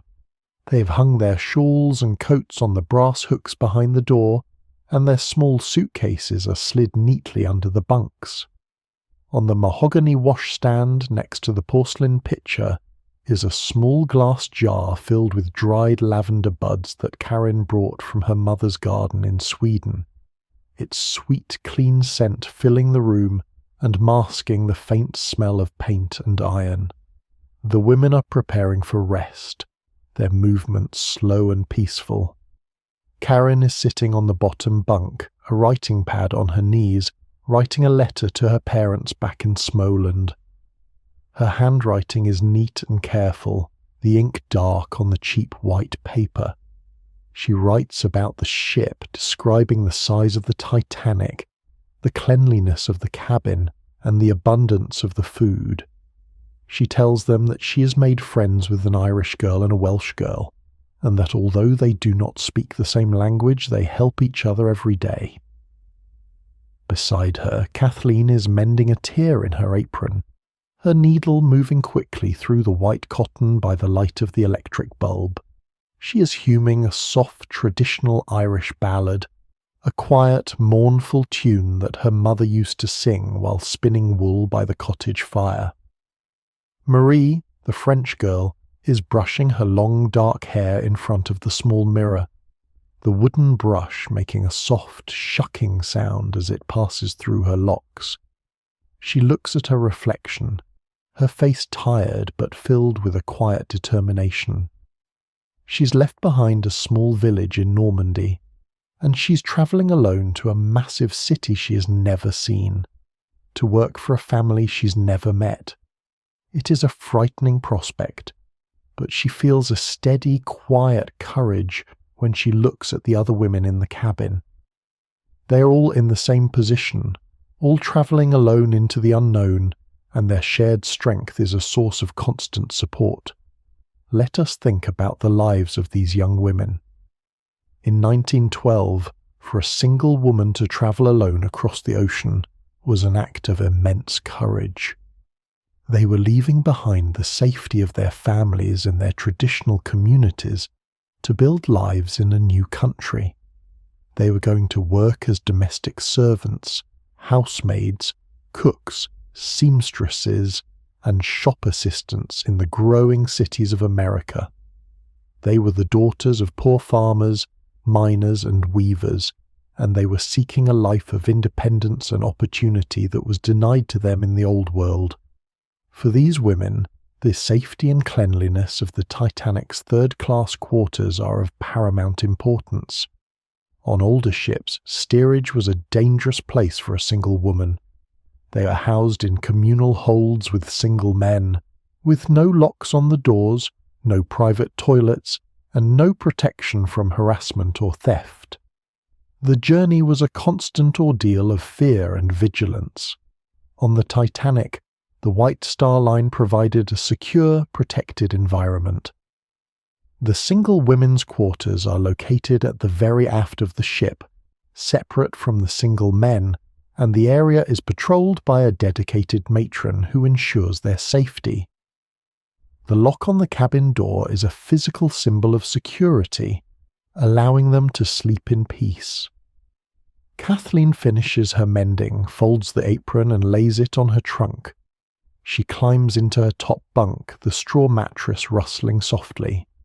She pulls the heavy blue wool blanket up to her chin, the thick wool holding her body heat and keeping out the damp chill of the night.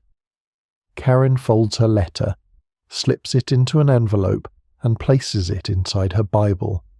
She washes her face with the cold water from the pitcher, the liquid cool and refreshing on her skin, and then climbs into the bunk opposite Kathleen. Marie turns off the electric light, and the cabin is immediately filled with the soft, warm darkness. The only light comes from the small porthole, where the dark blue of the night sky and the faint glow of the stars reflect off the white ceiling. The room is quiet, save for the steady, rhythmic thump-thump-thump of the propeller shafts below, and the soft, regular breathing of the women as they fall asleep. They are 4 strangers from 4 different countries, sharing a small room in the middle of the ocean. But in this quiet night, they are sisters, bound together by the same journey, the same courage, and the same quiet hope for tomorrow. As the clock in the general room strikes 10 p.m. and the stewards begin to turn down the main electric lights, a quiet settles over the passenger quarters.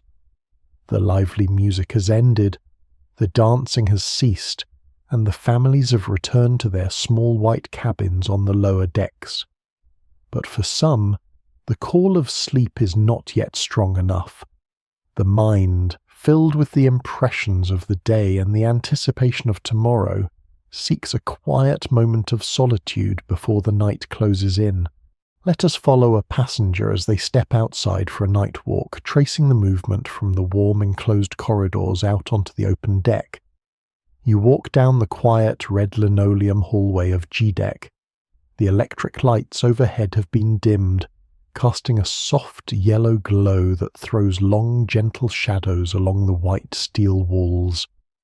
The only sound is the constant low, rhythmic thump, thump, thump of the engines, a mechanical heartbeat that seems louder and more resonant now that the voices of the day have faded. You climb the steel stairs to the aft well deck, press down on the heavy iron latch of the exterior door, and step out into the Atlantic night. The cold hits you like a physical barrier, a sharp, freezing breath that draws the air from your lungs. The temperature has dropped significantly since the afternoon, a quiet indicator of the northern waters the ship is now traversing. The wind, created by the ship's 21-knot speed, blows across the deck carrying a fine, icy mist of sea spray that settles on your coat and your face. You walk to the wooden railing and look out into the darkness. The ocean at night is an immense black void, a liquid desert that stretches out in all directions to meet the star-filled sky. There is no moon tonight, but the sky is a brilliant, glittering tapestry of 1,000,000 stars. Without the glare of city lights, the Milky Way is visible as a bright, glowing river of silver dust stretching across the heavens. The stars are so bright and clear that they seem close enough to touch, reflecting in the dark, undulating surface of the water like tiny, dancing lanterns. Below you, the black hull of the Titanic slices through the water, throwing up a rolling wave of white, luminous foam that glows softly in the starlight. You watch the foam rise, curl and wash back into the blackness, a constant soothing dance of water and light. The sound is a steady rushing sigh, a wash of white noise that fills your ears and quietens your mind. You look up toward the centre of the ship. Rising into the starlit sky are the massive dark silhouettes of the 4 giant funnels, their warm buff colour invisible in the dark, appearing as black towers against the stars. From the top of the funnels, thin, ghostly plumes of white steam drift slowly in the wind, catching the faint light from the decks below. The lights from the first-class and second-class passenger windows glow like rows of yellow jewels along the sides of the superstructure, casting long, shivering columns of golden light across the dark water. You can see the dark shapes of the lifeboats hanging from their white davits along the boat deck, silent guardians of the ship's safety. Standing near the base of the mainmast, Patrick, the Irish labourer, is leaning against a steel winch. He has turned his collar up against the cold, and his hands are tucked deep into his pockets. He is looking up at the sky, his eyes wide, mesmerised by the brilliant field of stars. At home in the green valleys of County Mayo, the nights were dark, but here in the middle of the ocean, the sky feels larger, more ancient and more majestic. He thinks about the small cottage he left behind, the peat fire burning low in the grate, his mother and father sleeping in their beds. He feels a sudden, sharp pang of homesickness, a quiet grief for the world he has lost. But as he looks at the straight, steady course the ship is holding, and feels the powerful, rhythmic pulse of the engines beneath his feet, the sadness softens into a quiet hope. This ship is carrying him forward through the dark toward a new dawn and a new life. A sudden, sharp sound breaks the silence of the night, a clear, metallic clang, clang, clang from the crow's nest high on the mast. It is the lookout's bell striking the hour to signal the watch change. High above you, in the small canvas-shielded tub on the mast, 2 lookouts are staring out into the freezing dark, their eyes scanning the horizon for the white gleam of ice. A moment later, a voice echoes down from the mast, clear and strong in the cold air. "All's well." The call is reassuring, a promise that the watchmen are awake, guarding the ship as it glides through the night. The lookouts on the bridge repeat the call, and then the silence settles back over the deck, deeper and more peaceful than before. You feel the freezing cold beginning to penetrate your wool coat, your fingers turning numb against the wooden railing.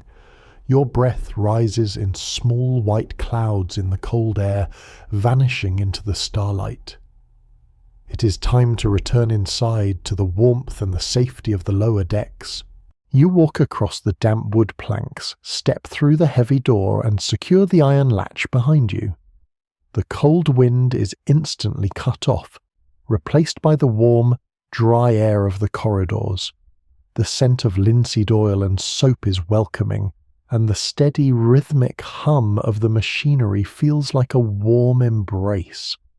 You walk down the white hallway, your body relaxed by the cold air, your mind peaceful and clear, ready for the deep, restorative sleep that is waiting for you in your cabin. The morning of Sunday, April 14th, 1912, begins with a brilliant, cold sunlight.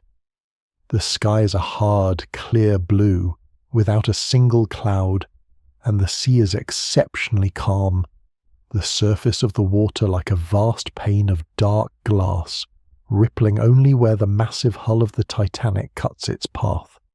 The ship is running at full speed, its engines turning at 75 revolutions per minute, the steady thump, thump, thump, a constant, powerful vibration that fills the ship with forward momentum. In third class, Sunday is a day of rest and reflection. The daily routines of mending, card games, and deck walking are suspended, replaced by a quiet, solemn preparation for the morning religious services. for the many devout passengers on board, Irish Catholics, Swedish Lutherans, and Syrian Christians. The Sunday service is a vital spiritual anchor, a moment to seek divine protection for their journey and to connect with the familiar rituals of home. Let us follow the movement of the passengers as they gather for the service, tracing the location chain from the cabins to the dining saloon. At 10:30 in the morning, the families and single travellers dress in their finest clothes, the men in clean woolen suits and pressed shirts, the women in high-necked dresses and their best shawls, the children with their hair neatly brushed.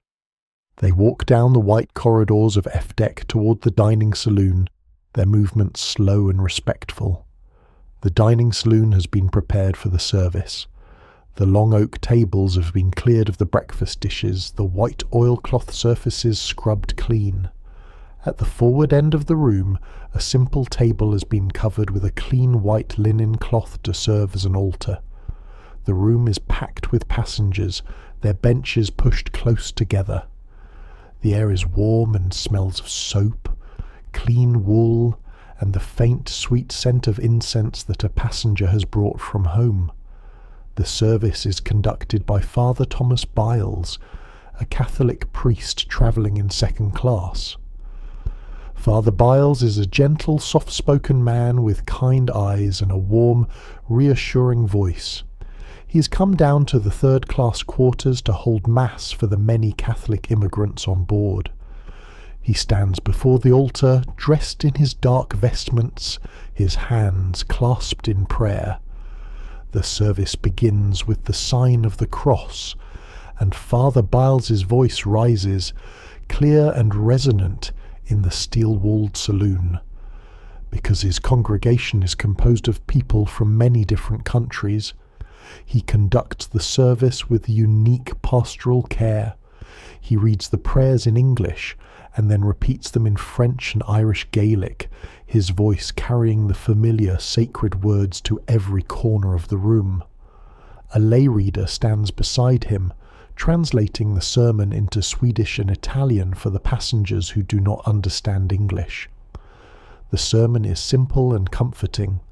Father Biles speaks of the spiritual journey of the immigrant, comparing the voyage across the ocean to the journey of faith. He speaks of the fears and anxieties that travel with them, the pain of leaving home and the uncertainty of the future.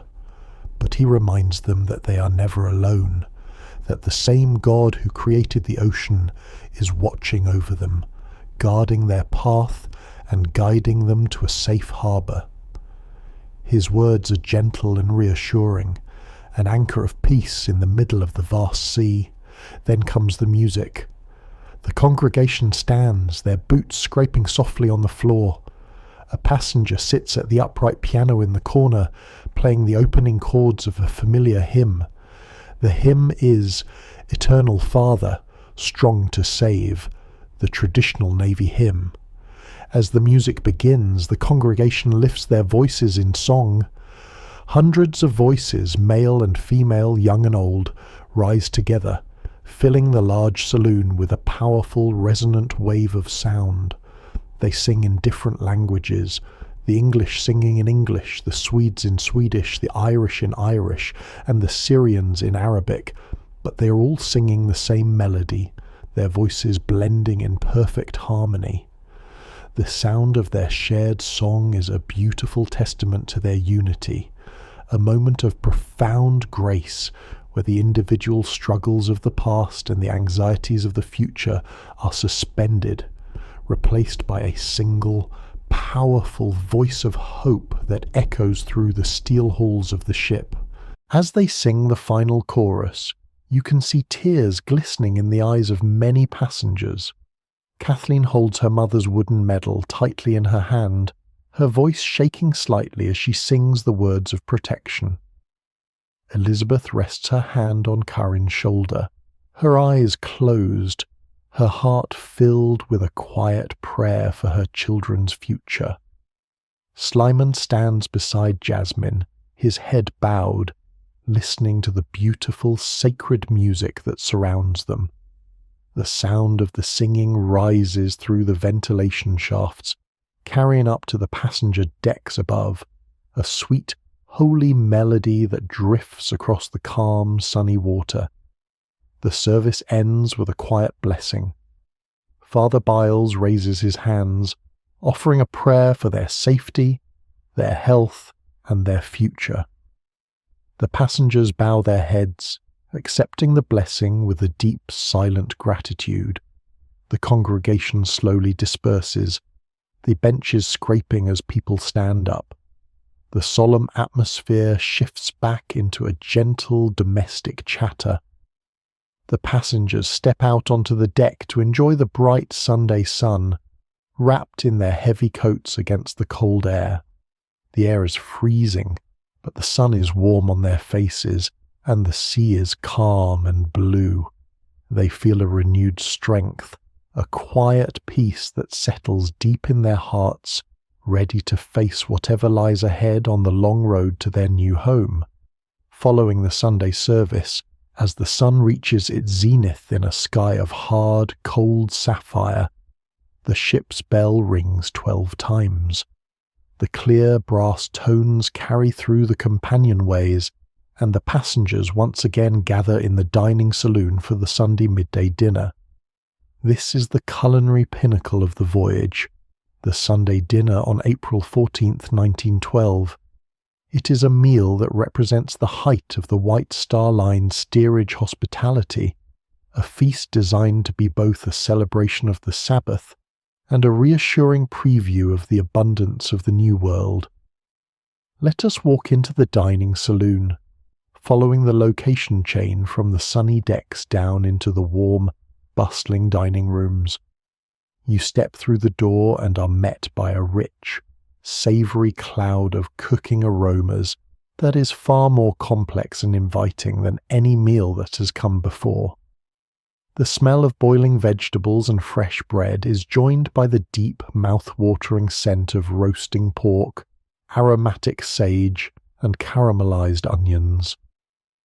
The radiators along the walls are hot, throwing a comfortable warmth into the room that instantly drives away the freezing chill of the outer decks. The long oak tables are laid with the clean white oilcloth, and the ironstone dishes gleam under the electric lights. Today the menu is a grand, traditional British Sunday feast: vegetable soup, roast pork with sage and onions, green peas, boiled potatoes, fresh bread and butter, cabinet pudding with sweet white sauce, and fresh fruit. You find your seat on the wooden bench, the wood solid and familiar beneath you. The atmosphere is warm and celebratory.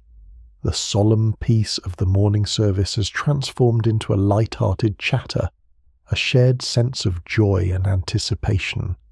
The travellers know that they are only 2 days from their destination. By Tuesday night or Wednesday morning, the Titanic will glide past the Statue of Liberty and dock in New York.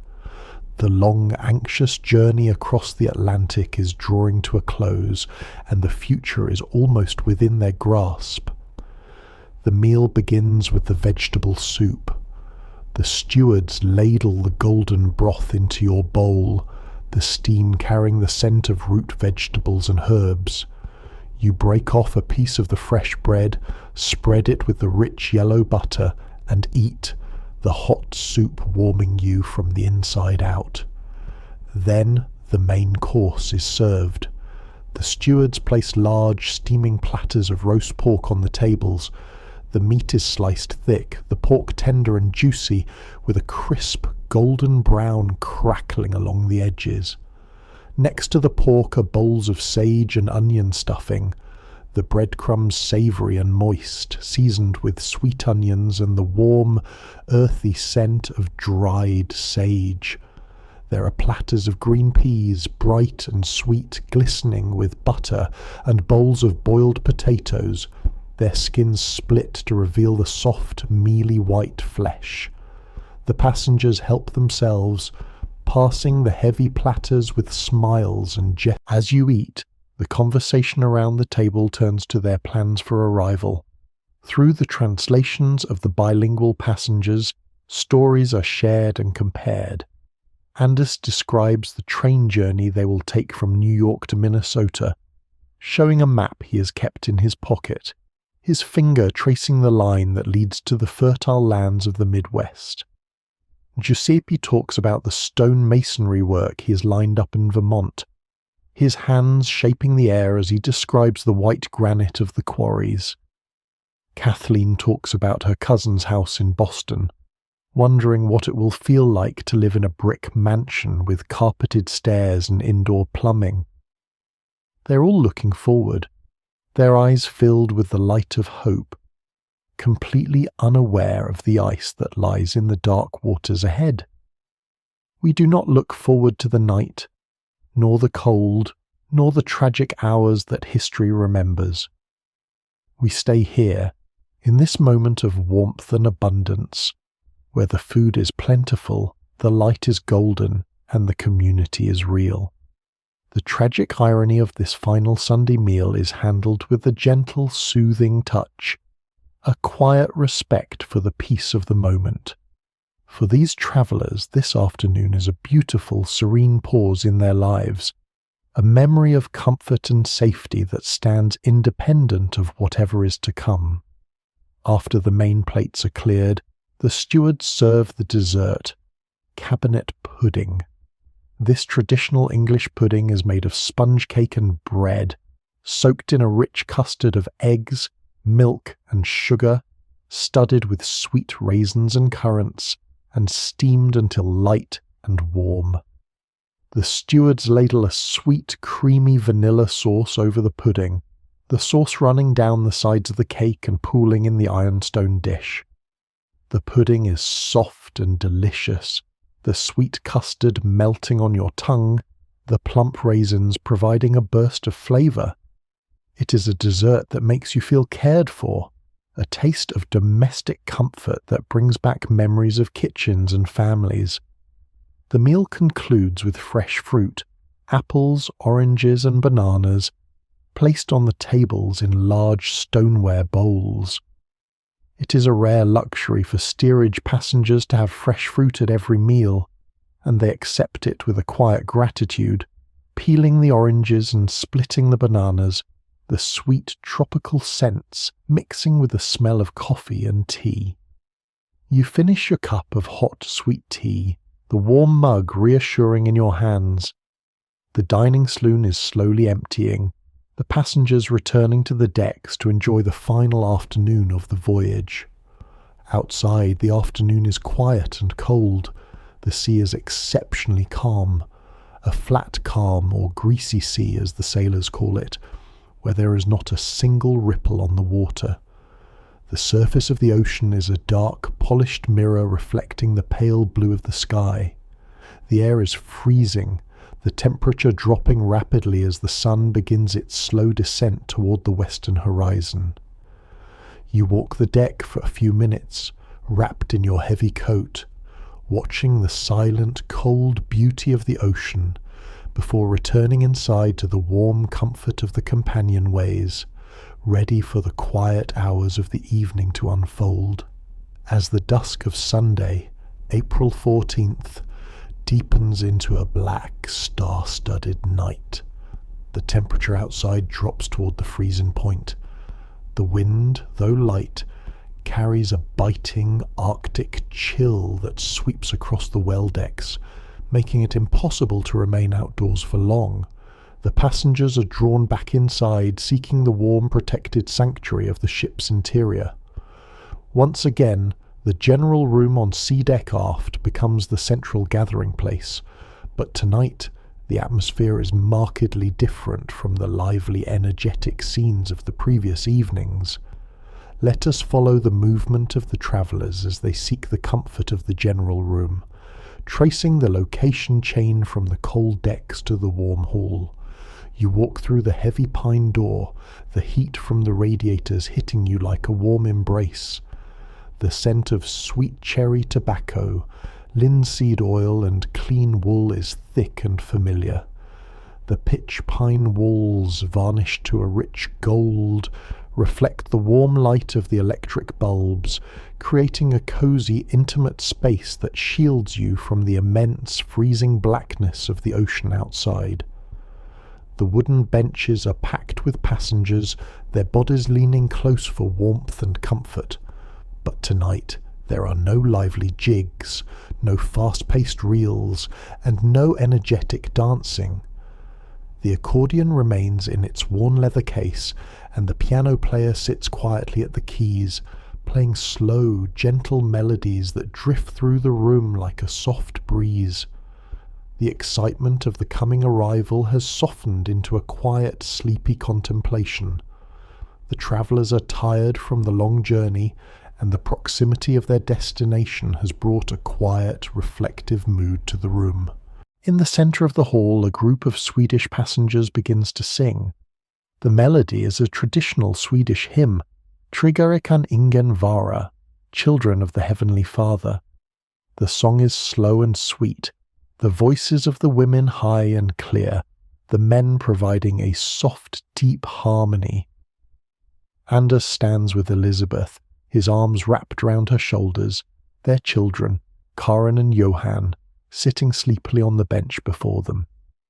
They sing the words they have known since childhood, words that speak of safety, of care, and of a father's protection. The familiar melody carries them back to the small wood-chinked churches of Småland, and then forward to the new home they will build in the green valleys of Minnesota. As the Swedish song ends, a group of Welsh passengers takes up the refrain, singing a traditional Welsh hymn in their native tongue.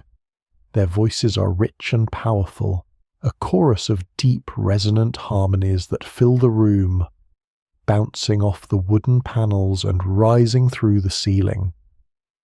Then the Irish passengers join in, singing a slow, beautiful ballad about the hills of Connemara. The singing is not a performance, it is a shared prayer, a collective expression of hope, faith, and the pain of departure. In this room, the barriers of language disappear, replaced by the beautiful universal language of song. The travellers sing together, their voices blending in a rich tapestry of harmony that makes the vast, cold Atlantic feel a little less lonely. In the corners of the room, passengers sit in quiet conversation. Giuseppe is talking with Patrick, their voices low and hushed, the Italian stonecutter showing the Irish labourer a small photograph of his mother and sisters back in Naples. Patrick looks at the picture, nods with a warm, sympathetic smile, and talks about his own family in Mayo. They do not need many words. The shared understanding of the sacrifice they are making for their loved ones is enough. Sleeman, the Syrian father, sits with Jasmine, who's holding their sleeping baby wrapped in the colourful shawl. Sleeman is speaking with an English passenger, describing the spice merchants of Beirut and the olive groves of Mount Lebanon. His eyes are bright as he talks about the new life they will build in Massachusetts, where he hopes to open a small dry goods store. The English passenger listens with quiet interest, offering words of encouragement and sharing his own experiences of working in the factories of New England. As the clock on the wall ticks toward 10 p.m., the singing slowly fades, replaced by a deep, peaceful quiet. The children have all fallen asleep, their heads resting on their parents' shoulders, their breathing soft and regular. The older passengers lean back against the benches, their eyes closed, their faces relaxed in the warm light. The general room has become a space of quiet rest, a sanctuary of shared humanity in the middle of the dark, indifferent sea. The stewards walk through the room, their voices gentle but firm as they announce that the public rooms will soon close and the lights will be turned down. The passengers stand up slowly, stretching their tired limbs, wrapping their coats and shawls tightly around themselves.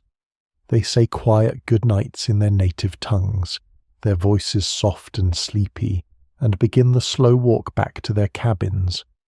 You stand up from your bench, feeling a deep, comforting fatigue in your bones.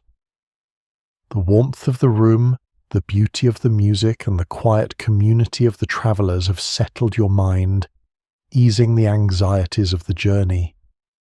You open the pine door and step out into the corridor, the red linoleum floor guiding you back down toward your cabin. The night is quiet, the ship is steady, and the promise of rest is waiting for you in the darkness. The walk back to the cabin at the end of a long Sunday on the Titanic is a quiet, meditative journey. The general room is behind you now, its music and voices fading into the quiet architecture of the ship. You step into the aft companionway, the red linoleum floor soft and clean beneath your feet, absorbing the sound of your boots. The main electric lights in the corridors have been turned down for the night, replaced by the soft amber glow of the emergency lights that hang in their brass cages, casting a warm, sleepy light along the white-painted steel walls. As you walk, the physical reality of the ship settles around you. The steel walls are cool to the touch, and if you place your palm against them, you can feel the steady, rhythmic thump, thump, thump of the engines, a mechanical heartbeat that rises from the lower decks and vibrates through every plate and rivet. It is a comforting, familiar sound, a reassuring presence that sways you gently as you walk. The ship is gliding through the dark ocean at full speed, a mountain of steel and light. But in this warm corridor, the movement feels like a gentle cradle. You pass the communal washrooms, the clean smell of lavender soap and fresh water filtering through the doors. A night steward, dressed in his clean navy blue uniform with silver buttons, passes you in the corridor.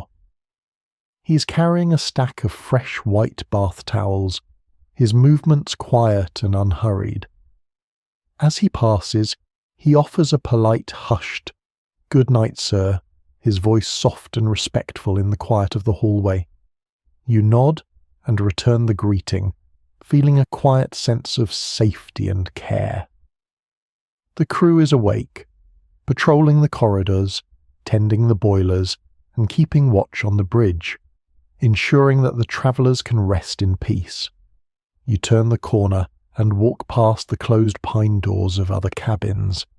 You hear the low, hushed murmur of other families preparing for rest, their voices muffled by the wood and the steel. A father is softly singing a lullaby to his child in Swedish. A mother is whispering a prayer in Italian. A young couple is sharing a quiet laugh in Arabic. It is a sanctuary of many voices, all brought together under the protection of the ship.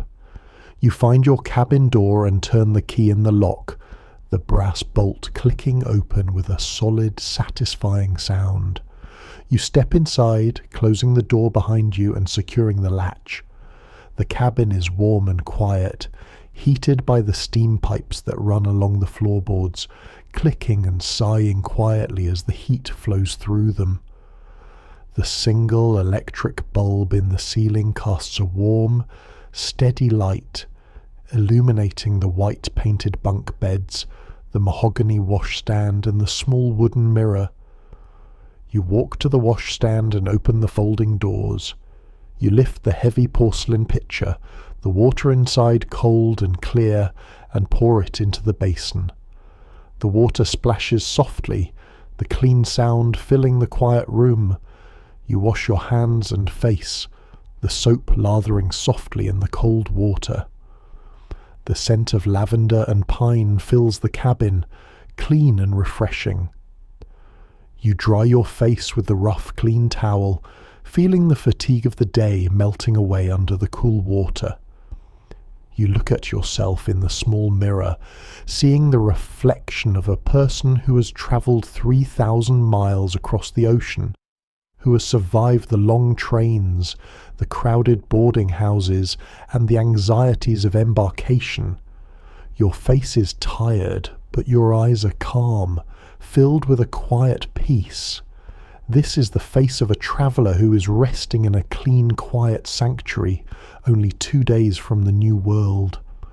On the bottom bunk, Anders is tucking the heavy blue wool blankets around Karin and Johan. The children are already fast asleep, their heads resting on the straw mattresses, their breathing soft and regular.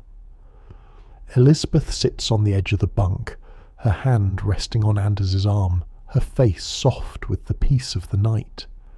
They have spent the day in prayer, in community, and in hope, and now they are ready to rest, their hearts filled with a quiet confidence for the future.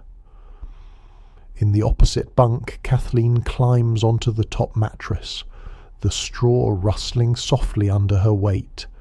She pulls the heavy blanket up to her shoulders, the thick wool holding her body heat, protecting her from the damp chill of the night. She holds her mother's wooden medal in her hand, her eyes closed, her mind drifting back to the green valleys of Mayo and then forward to the busy streets of Boston. She feels a quiet gratitude for the safety of this cabin, for the comfort of the sheets, and for the sisterhood of the women who share this room. You climb into your own bunk, testing the strength of the iron frame. It is solid and dependable, built to withstand the strain of the ocean swells. You lie back on the straw mattress, the straw rustling softly under your head, and pull the heavy blue blanket over your shoulders. The blanket is thick and scratchy, but it is warm, holding your body heat and keeping out the cold. You reach up and turn the small key on the electric light fixture, blowing out the bulb. The cabin is instantly plunged into a soft, warm darkness.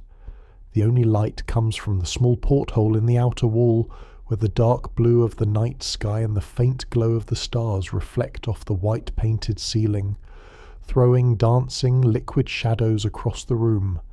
The room is silent now, save for the rhythmic creaking of the ship's timbers as the hull rises and falls on the swells, the clicking of the steam pipes, and the distant, soothing thump, thump, thump of the engines below.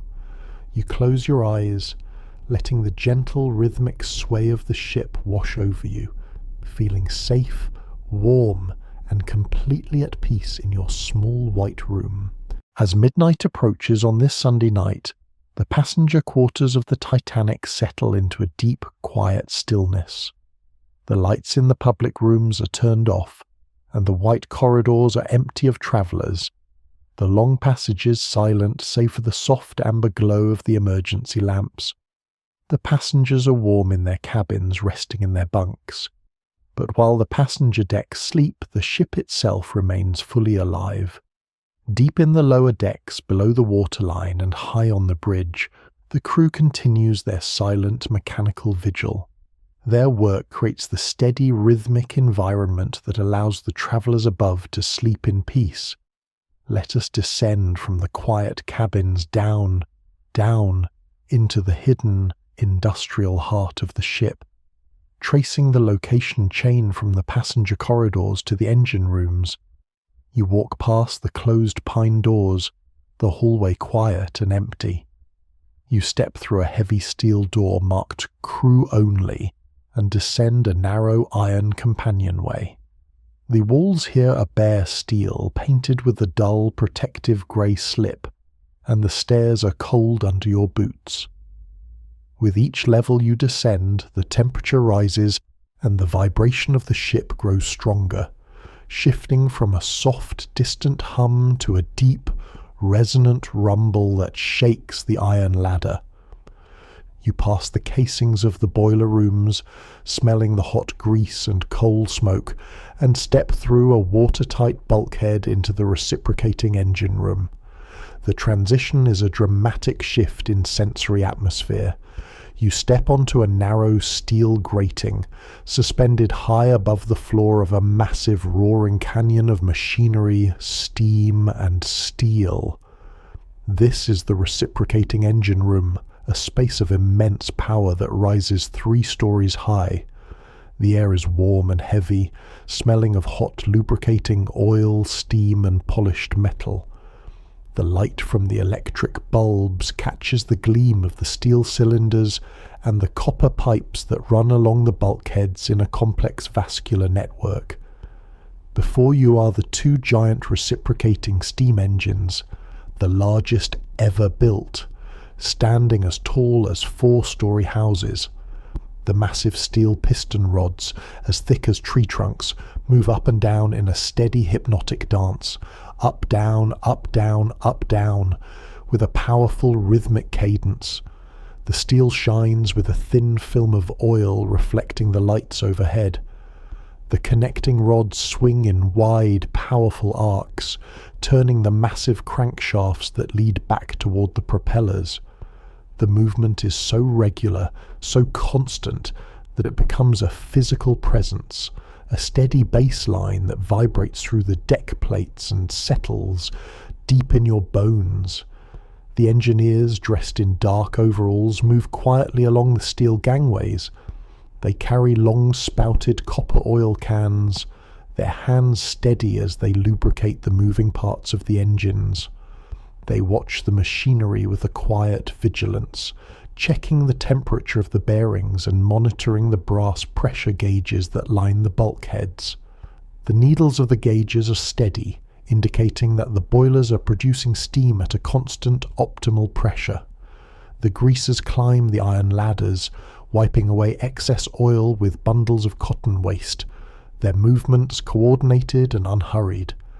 There is no shouting, no rush. The crew works in a silent, professional rhythm, a mechanical dance that matches the pulse of the engines.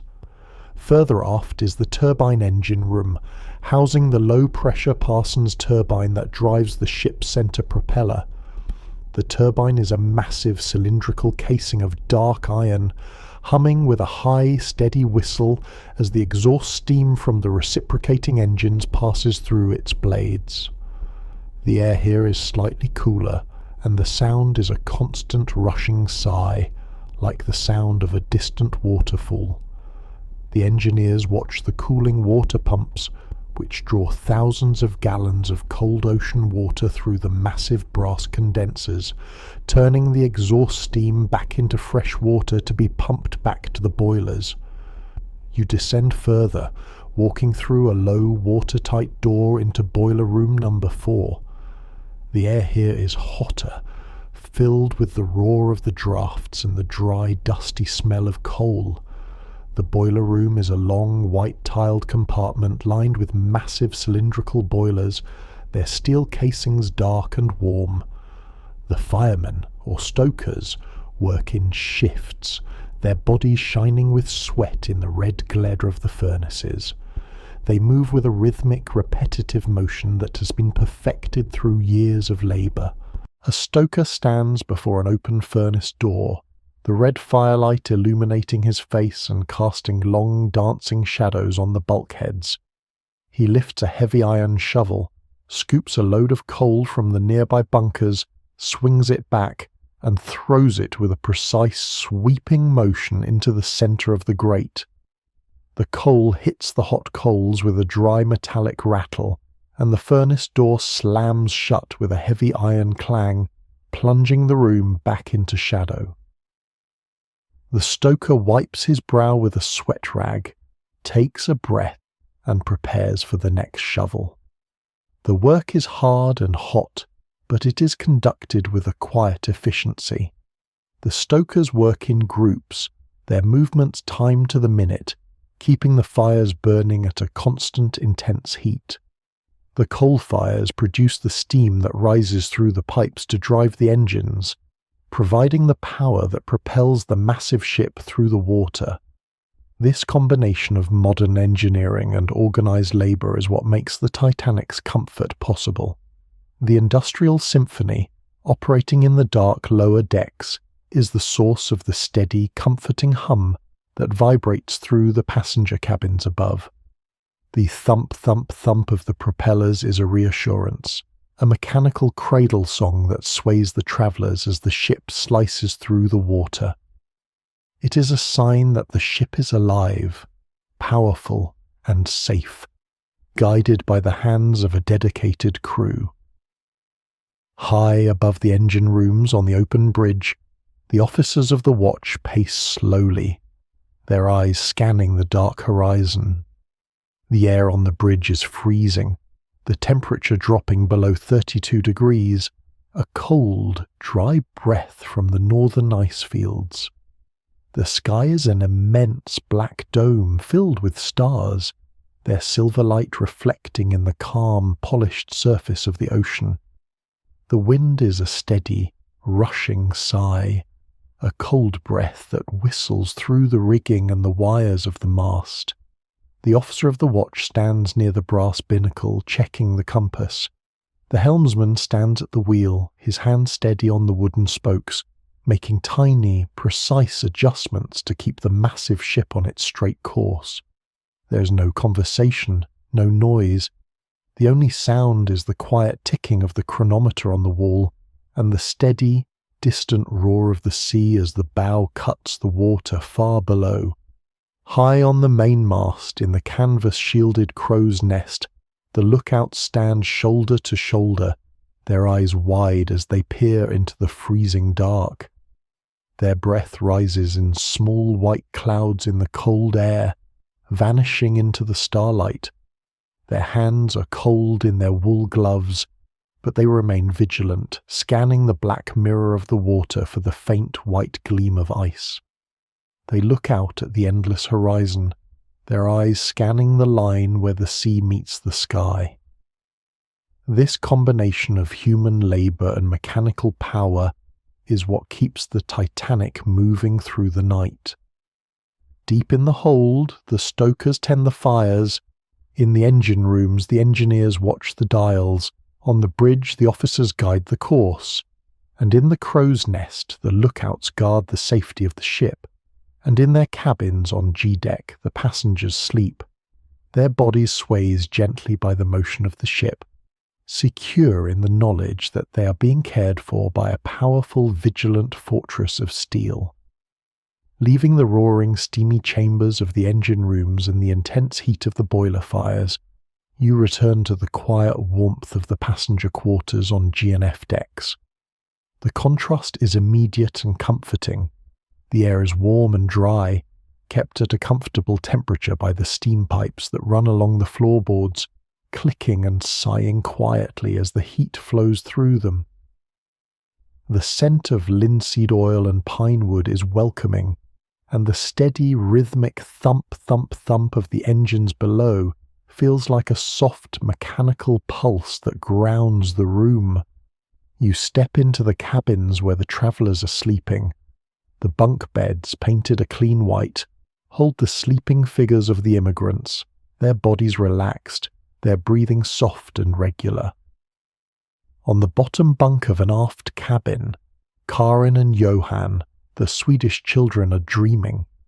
In their minds, they're not on a massive steamship in the middle of the cold Atlantic. They're back in Småland, in their grandfather's forest cottage.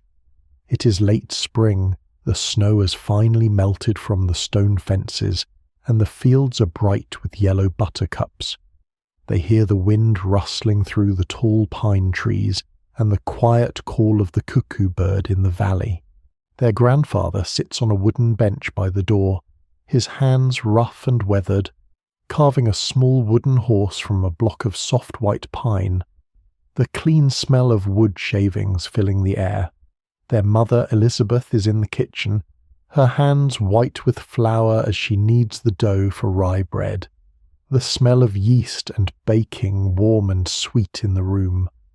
The dream is a beautiful, sunny sanctuary, a connection to the home they have left behind and a promise of safety.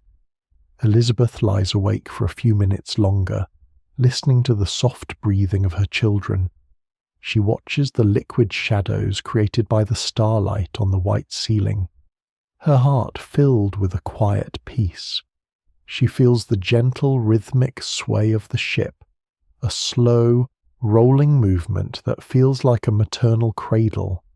She knows that they are 3,000 miles from Sweden, and that they are going to a land where they do not speak the language and have no friends. But in her dream she sees the homestead they will build in Minnesota. She sees a neat log house standing on a rise, surrounded by fields of tall golden wheat under an endless blue sky. She smells the rich, black soil of the prairie, land that belongs to them, free from the demands of Swedish landlords and the constant grinding anxiety of winter starvation. The dream is warm and reassuring, a vision of abundance that drives away the cold shadows of the sea. She closes her eyes, letting the rhythmic hum of the machinery lull her into a deep, restorative sleep. In the opposite bunk, Kathleen McCarthy, the young Irish girl, is dreaming of County Mayo. In her dream, she is standing on the green cliffs of the coast, looking out at the vast blue ocean. The wind is blowing her hair, carrying the damp, salty spray of the waves hitting the black rocks below. She smells the sharp scent of wet clover, peat smoke from the cottage chimneys, and the sweet aroma of baking soda bread. She hears her mother's voice, singing the sad, sweet ballad about the hills of Connemara, the melody rising and falling like the swell of the sea. She sees her father sitting by the hearth, holding his wooden pipe, his eyes warm and smiling as he tells a story of the old days. The dream is a quiet, nostalgic embrace, a memory of the love that travels with her across the ocean. She holds her mother's wooden medal tightly in her hand, her fingers curled around the polished wood, finding a physical anchor of comfort in her sleep. She's travelling to Boston to work as a housemaid, and she dreams of the letters she will write home, the money she will send to help her parents mend the cottage roof, and the pride of standing on her own feet in the new world. Beside her, Karin, the Swedish girl, is dreaming of Chicago. She sees the busy, brick-lined streets, the tall buildings rising into the sky, and the clanging streetcars. She sees her older sister Anna standing on the platform of the station, her arms open, a warm smile on her face. They are walking together to the small apartment they will share, cooking Swedish meatballs on a gas stove and buying fresh apples from the market. The dream is bright and energetic, a vision of independent life and family reunion that fills her with a quiet excitement. Further forward, in the single men's quarters, Giuseppe, the Italian stonecutter, is dreaming of Naples. He sees the blue waters of the bay, the white stone buildings of the city, and the sun-baked hills of Vesuvius.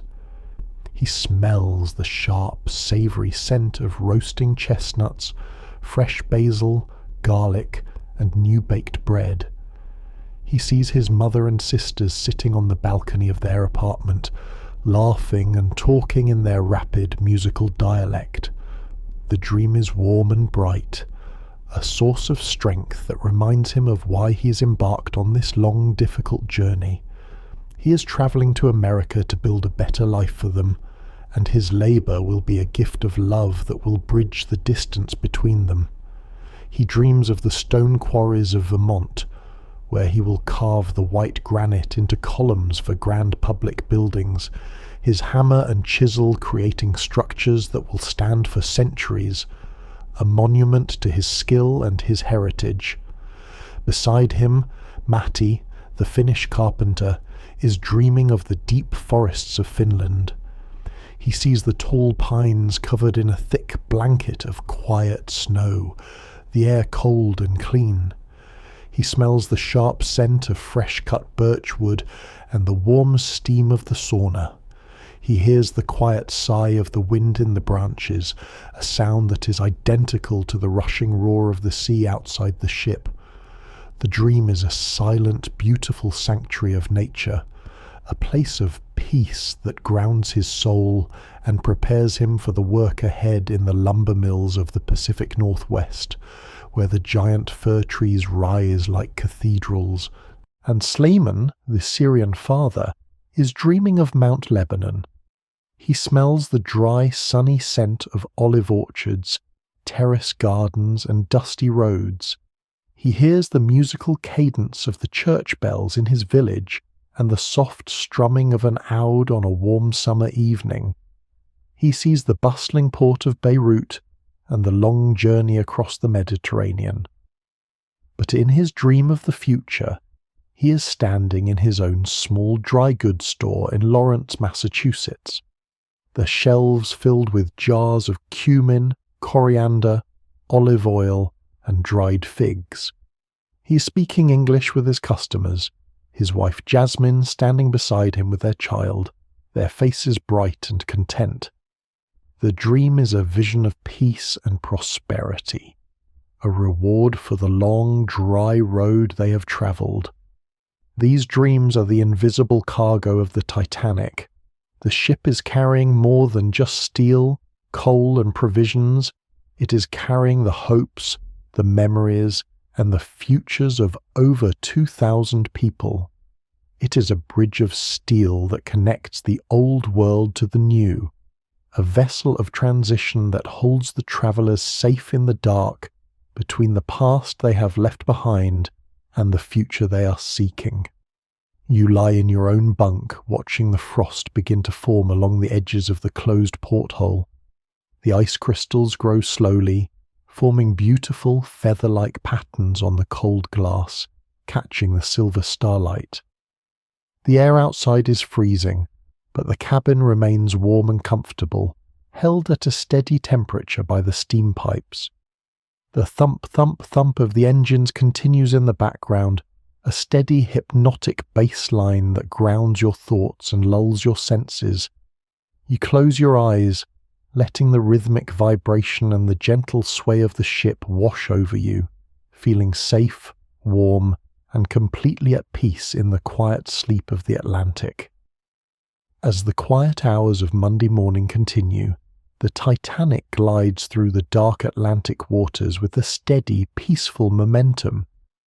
Inside the cabins on G and F decks, the travellers are nestled in their bunks, the warmth of the rooms and the soft rhythms of the ship wrapping them in a deep restorative rest. The cabins are small, but they have become secure sanctuaries, private rooms where the worries of the long journey are forgotten and the promise of rest is absolute. Let us settle into the physical atmosphere of the sleeping cabin, observing the quiet details that surround you in the dark. You lie in your bunk, the straw mattress rustling softly as you shift your weight. The sheet is rough but clean and cool against your skin, a refreshing touch that eases the fatigue of the day. Over your shoulders is the heavy, dark blue woolen blanket, its thick, coarse fibres holding your body heat and protecting you from the damp chill of the night. The blanket has a reassuring weight, a solid, heavy pressure that feels like a protective shield, grounding you and keeping you warm. The cabin is quiet, heated by the steam pipes that run along the floorboards, clicking and sighing quietly as the heat flows through them. The warmth rises slowly, filling the small space and creating a cozy, protected environment. The air smells of clean lavender soap and fresh varnished wood, a simple, domestic scent that feels clean and welcoming. In the corner, the mahogany washstand and the porcelain basin are dark, catching only the faint silver starlight that filters through the closed porthole.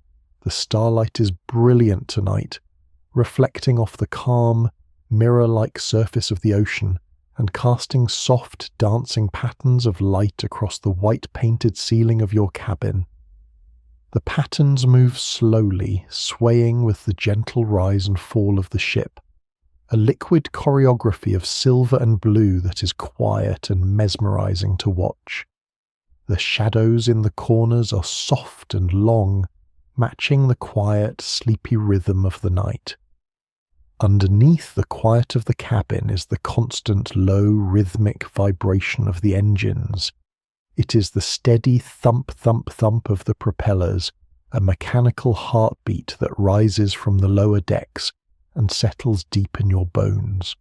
The vibration is not a noise, it is a physical sensation, a gentle tremble that sways you and lulls your senses. It is a sign that the ship is alive, powerful, and moving forward, carrying you safely through the dark toward your destination. Outside, a night steward walks slowly down the corridor, his boots making a quiet, muffled sound on the red linoleum. He carries fresh linens, his movements quiet and respectful of the passenger's rest. He stops to check a watertight bulkhead, his hand steady on the iron latch, before continuing his patrol. On the open bridge, the officers stand in the freezing air, looking out at the starlit horizon, while the lookouts in the crow's nest scan the water. The ship is guided by the hands of a vigilant crew, allowing the travellers below to rest in absolute safety. You feel the peace of this watch, the quiet security of the ship. The deck rises gently as the bow meets a long, slow swell, pauses for a brief, weightless second, and then slides down, the movement soft and rhythmic. It is a slow, rolling sway, up and down, side to side, a mechanical cradle that rocks you gently, easing the tension in your muscles and calming the thoughts in your mind. You are warm, you are safe, and you are resting. To understand the immense effort that keeps the ship moving silently through the night, we must descend even deeper than the engine rooms, into the dark, hot spaces of the coal bunkers. This is the world of the trimmers and the coal passers, the men who work in the shadows to feed the boilers of the Titanic. While the passengers sleep in the warm comfort of their cabins, these men work in a continuous rhythmic cycle, their labour ensuring that the fires of the ship never die. Let us follow the movement of the crew, tracing the location chain from the crew quarters down into the coal bunkers. You descend the iron ladders to the lowest levels of the ship, where the air is thick with the dry smell of coal dust and the sound of iron shovels scraping against steel. The light is dim, provided only by small wire-shielded safety lamps that hang from the steel beams, casting long, dark shadows on the bulkheads. Inside the bunkers, the coal trimmers work in the dark. The coal is stored in massive steel compartments that line the boiler rooms, holding thousands of tons of fuel. The trimmer's job is to move the coal from the outer edges of the bunkers to the doorways, where the coal passers can wheel it to the furnaces. They work with heavy steel shovels, their movements rhythmic and steady. They scoop the coal, slide it across the steel floor and pile it near the doors, their faces black with dust, their sweat shining in the dim light of the lamps. The work is quiet, a repetitive cycle of scraping and scooping that has its own mechanical cadence. You hear the scrape, slide, scoop of the shovels, the dry rattle of the coal as it hits the pile, and the quiet breathing of the men as they work. They work in pairs, cooperating in the dark, their movements coordinated and silent. They do not speak. They know the rhythm of the work, and they move with a steady efficiency that keeps the coal flowing to the boilers. This labour is the foundation of the ship's speed and power. Without the trimmers, the boilers would starve, the engines would slow, and the ship would lose its forward momentum. Their work is invisible to the passengers above, but it is felt in every second of the journey, in the steady vibration of the engines, the warmth of the cabins, and the quiet progress of the ship. And in their bunks, the travellers rest in peace, knowing that the crew is awake, tending the fires and keeping the ship moving safely through the dark. High above the dark hull of the ship on the mainmast is a world of quiet, cold and starlit beauty. This is the crow's nest, the lookout station where the watchmen stand scanning the dark waters of the Atlantic. While the passengers sleep and the crew works in the hot boiler rooms below, the lookouts stand in the open air, surrounded by the immense silence of the ocean and the brilliant light of the stars. Let us look up at the mainmast, tracing the location chain from the bridge up the iron ladder to the crow's nest. You climb the narrow ladder that leads up the mast, the cold wind blowing across your face and carrying the sharp scent of sea salt. The air is freezing, the temperature dropping below 30 degrees as the ship enters the northern ice fields. You step into the small canvas-shielded nest where the lookouts stand shoulder to shoulder, their heavy coats buttoned tight, their eyes wide as they scan the dark horizon. The sky is a brilliant, star-filled dome without a single cloud to block the light. The stars are so bright and clear that they seem close enough to touch, reflecting in the dark, polished surface of the water. You see the constellation of Ursa Major, the Big Dipper, hanging high in the north, and the bright silver belt of Orion rising in the east. The Milky Way stretches across the sky like a glowing river of silver dust, casting a soft, quiet light on the decks below. The lookouts scan the dark water, looking for the faint white gleam of ice. The sea is exceptionally calm, a flat calm or greasy sea where there is not a single ripple on the surface. The water is a dark, polished mirror, reflecting the stars so perfectly that it is hard to tell where the sea ends and the sky begins. The lookouts stand in silence, their breathing soft and regular, their eyes moving slowly from side to side as they watch the empty horizon. This quiet watch is the safety of the ship. The lookouts are the eyes of the Titanic, watching over the sleeping passengers and the working crew, guarding their path through the dark. And as the ship glides through the calm water, the stars shine down like silent guardians, their silver light a reassuring presence in the quiet night. The transition back to the interior of the ship from the cold decks is a warm, enveloping comfort. You step through the heavy iron door, securing the latch behind you, and the freezing wind is instantly cut off. You walk down the quiet red linoleum corridors toward the passenger cabins, the air warm and dry, heated by the steam pipes that run along the floorboards, clicking and sighing quietly as the heat flows through them. The scent of linseed oil and pine wood is welcoming, and the steady rhythmic hum of the machinery feels like a warm embrace. You enter the cabins where the travellers are sleeping. The bunk beds, painted a clean white, hold the sleeping figures of the immigrants, their bodies relaxed, their breathing soft and regular. On the bottom bunk of an aft cabin, Karin and Johan, the Swedish children, are dreaming. In their minds, they are not on a massive steamship in the middle of the cold Atlantic. They are back in Småland, running through the golden fields of wheat under a bright summer sun. They hear the wind rustling through the pine trees and the laughter of their friends. They see their mother Elizabeth standing by the door of their small wooden cottage, holding a tray of fresh-baked rye bread, the smell warm and sweet.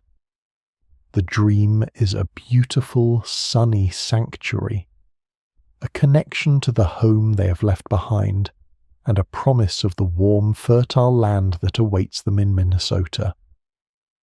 Elizabeth lies awake for a few minutes longer, listening to the soft breathing of her children.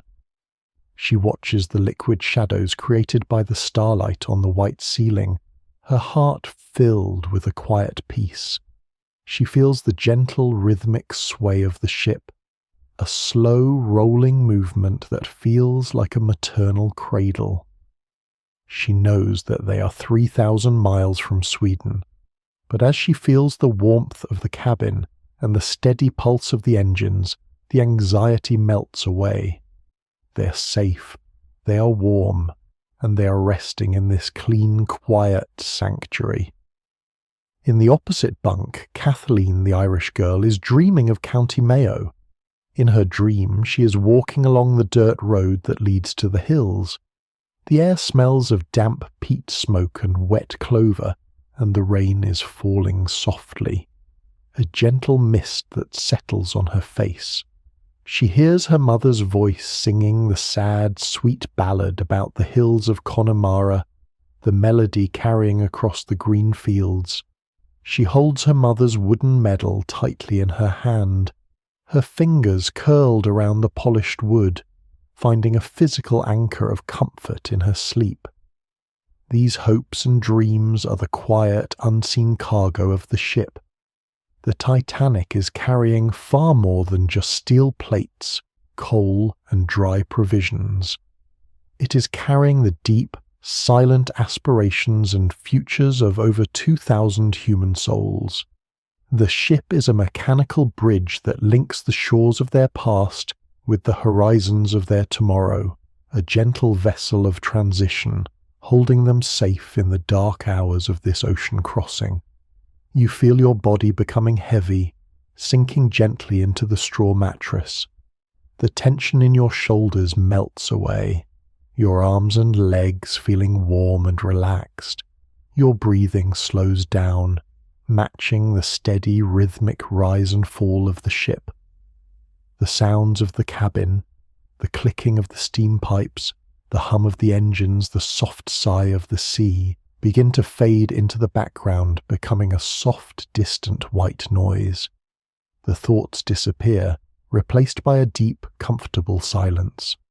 The silver starlight on the ceiling grows dim, the shadows soft and dark. The ship sways you gently, a quiet, maternal cradle that sways you into the dark. As you lie in the quiet dark, you feel your body becoming heavy, sinking gently into the straw mattress. The tension in your shoulders melts away, your arms and legs feeling warm and relaxed.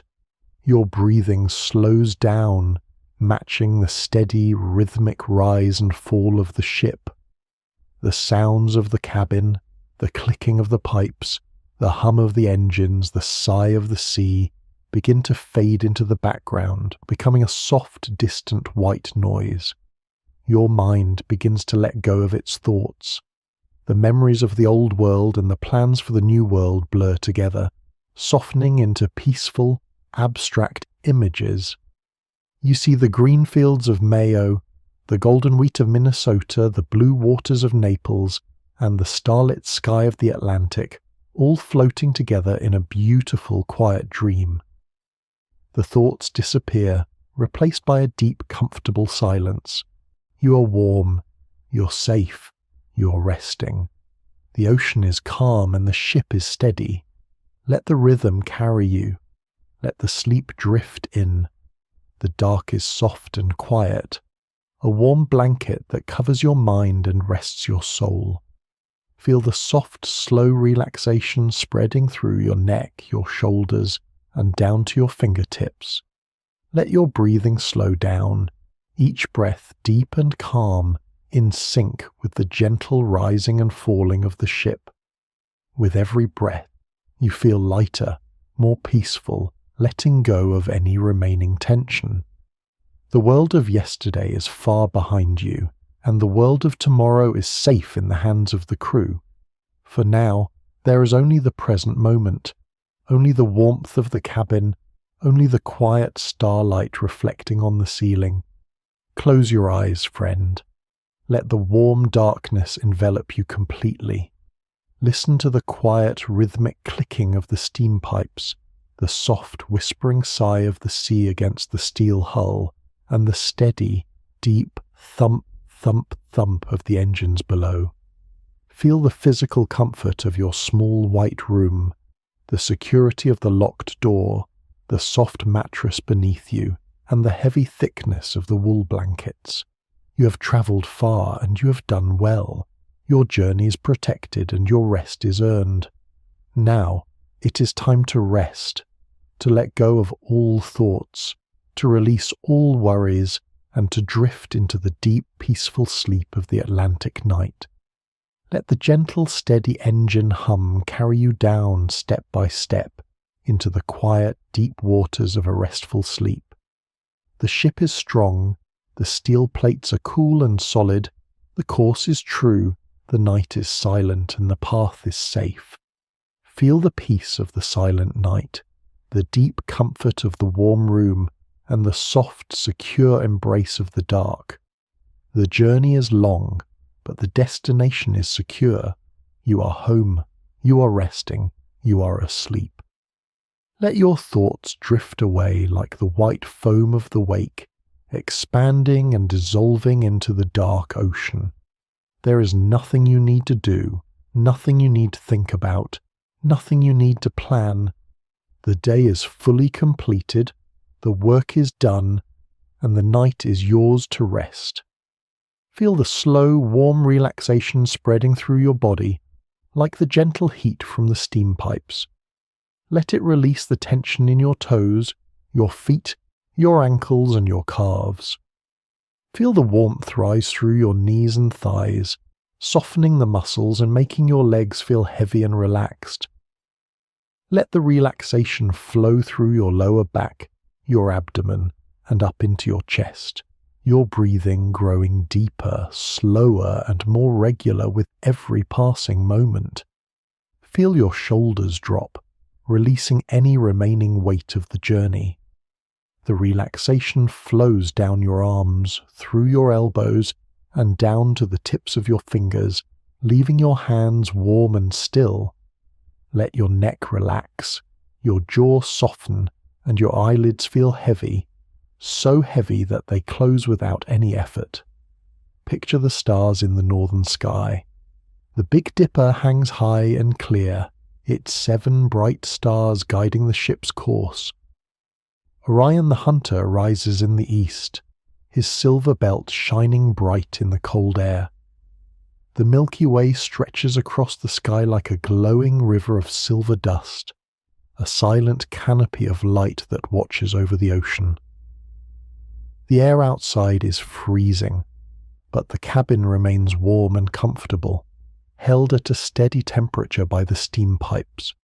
You are protected, you are warm, and you are resting. The starlight catches the frost on the glass, throwing soft, dancing reflections on the ceiling, a quiet visual lullaby that sways your mind into a state of peace. In your sleep you see the land that awaits you. You see the green fields, the tall forests, and the quiet rivers of the new world. You see the house you will build, the home you will create, and the family that will grow in peace. The journey is almost over, and the future is safe. For now, there is only the present moment, only the warmth of the cabin, only the quiet starlight reflecting on the ceiling. You are home, you are resting, you are asleep. The ocean is calm, a vast black mirror under a sky of brilliant, quiet stars. The stars reflect on the water, throwing tiny silver lanterns that dance slowly with the ship's sway. The ship is steady, a giant fortress of steel that protects you from the cold and the dark. The boilers are warm, the engines are humming, the crew is awake, and the path is safe. You're cradled in the center of this powerful, quiet machine, sways gently by the motion of the waves, sways gently into the dark. Let the gentle, steady engine hum carry you down, down into the quiet waters of a deep, restful sleep. The ship is strong, the night is silent, the stars are bright, and the path is safe. Feel the peace of the silent night, the deep comfort of the warm room, and the soft, secure embrace of the dark. The journey is long, but the destination is secure. You are home, you are resting, you are asleep. Thank you for joining us on this journey tonight on Sleepy History with Sikandar. We are so grateful for your presence, and we hope this journey through the quiet halls of the past has brought you comfort and peace. Sleep well, friend. Let the peace of the past wash over you. Let the quiet waves of history guide you, and let yourself drift away, far away, into a beautiful, quiet, and restful dream. Good night and sweet dreams.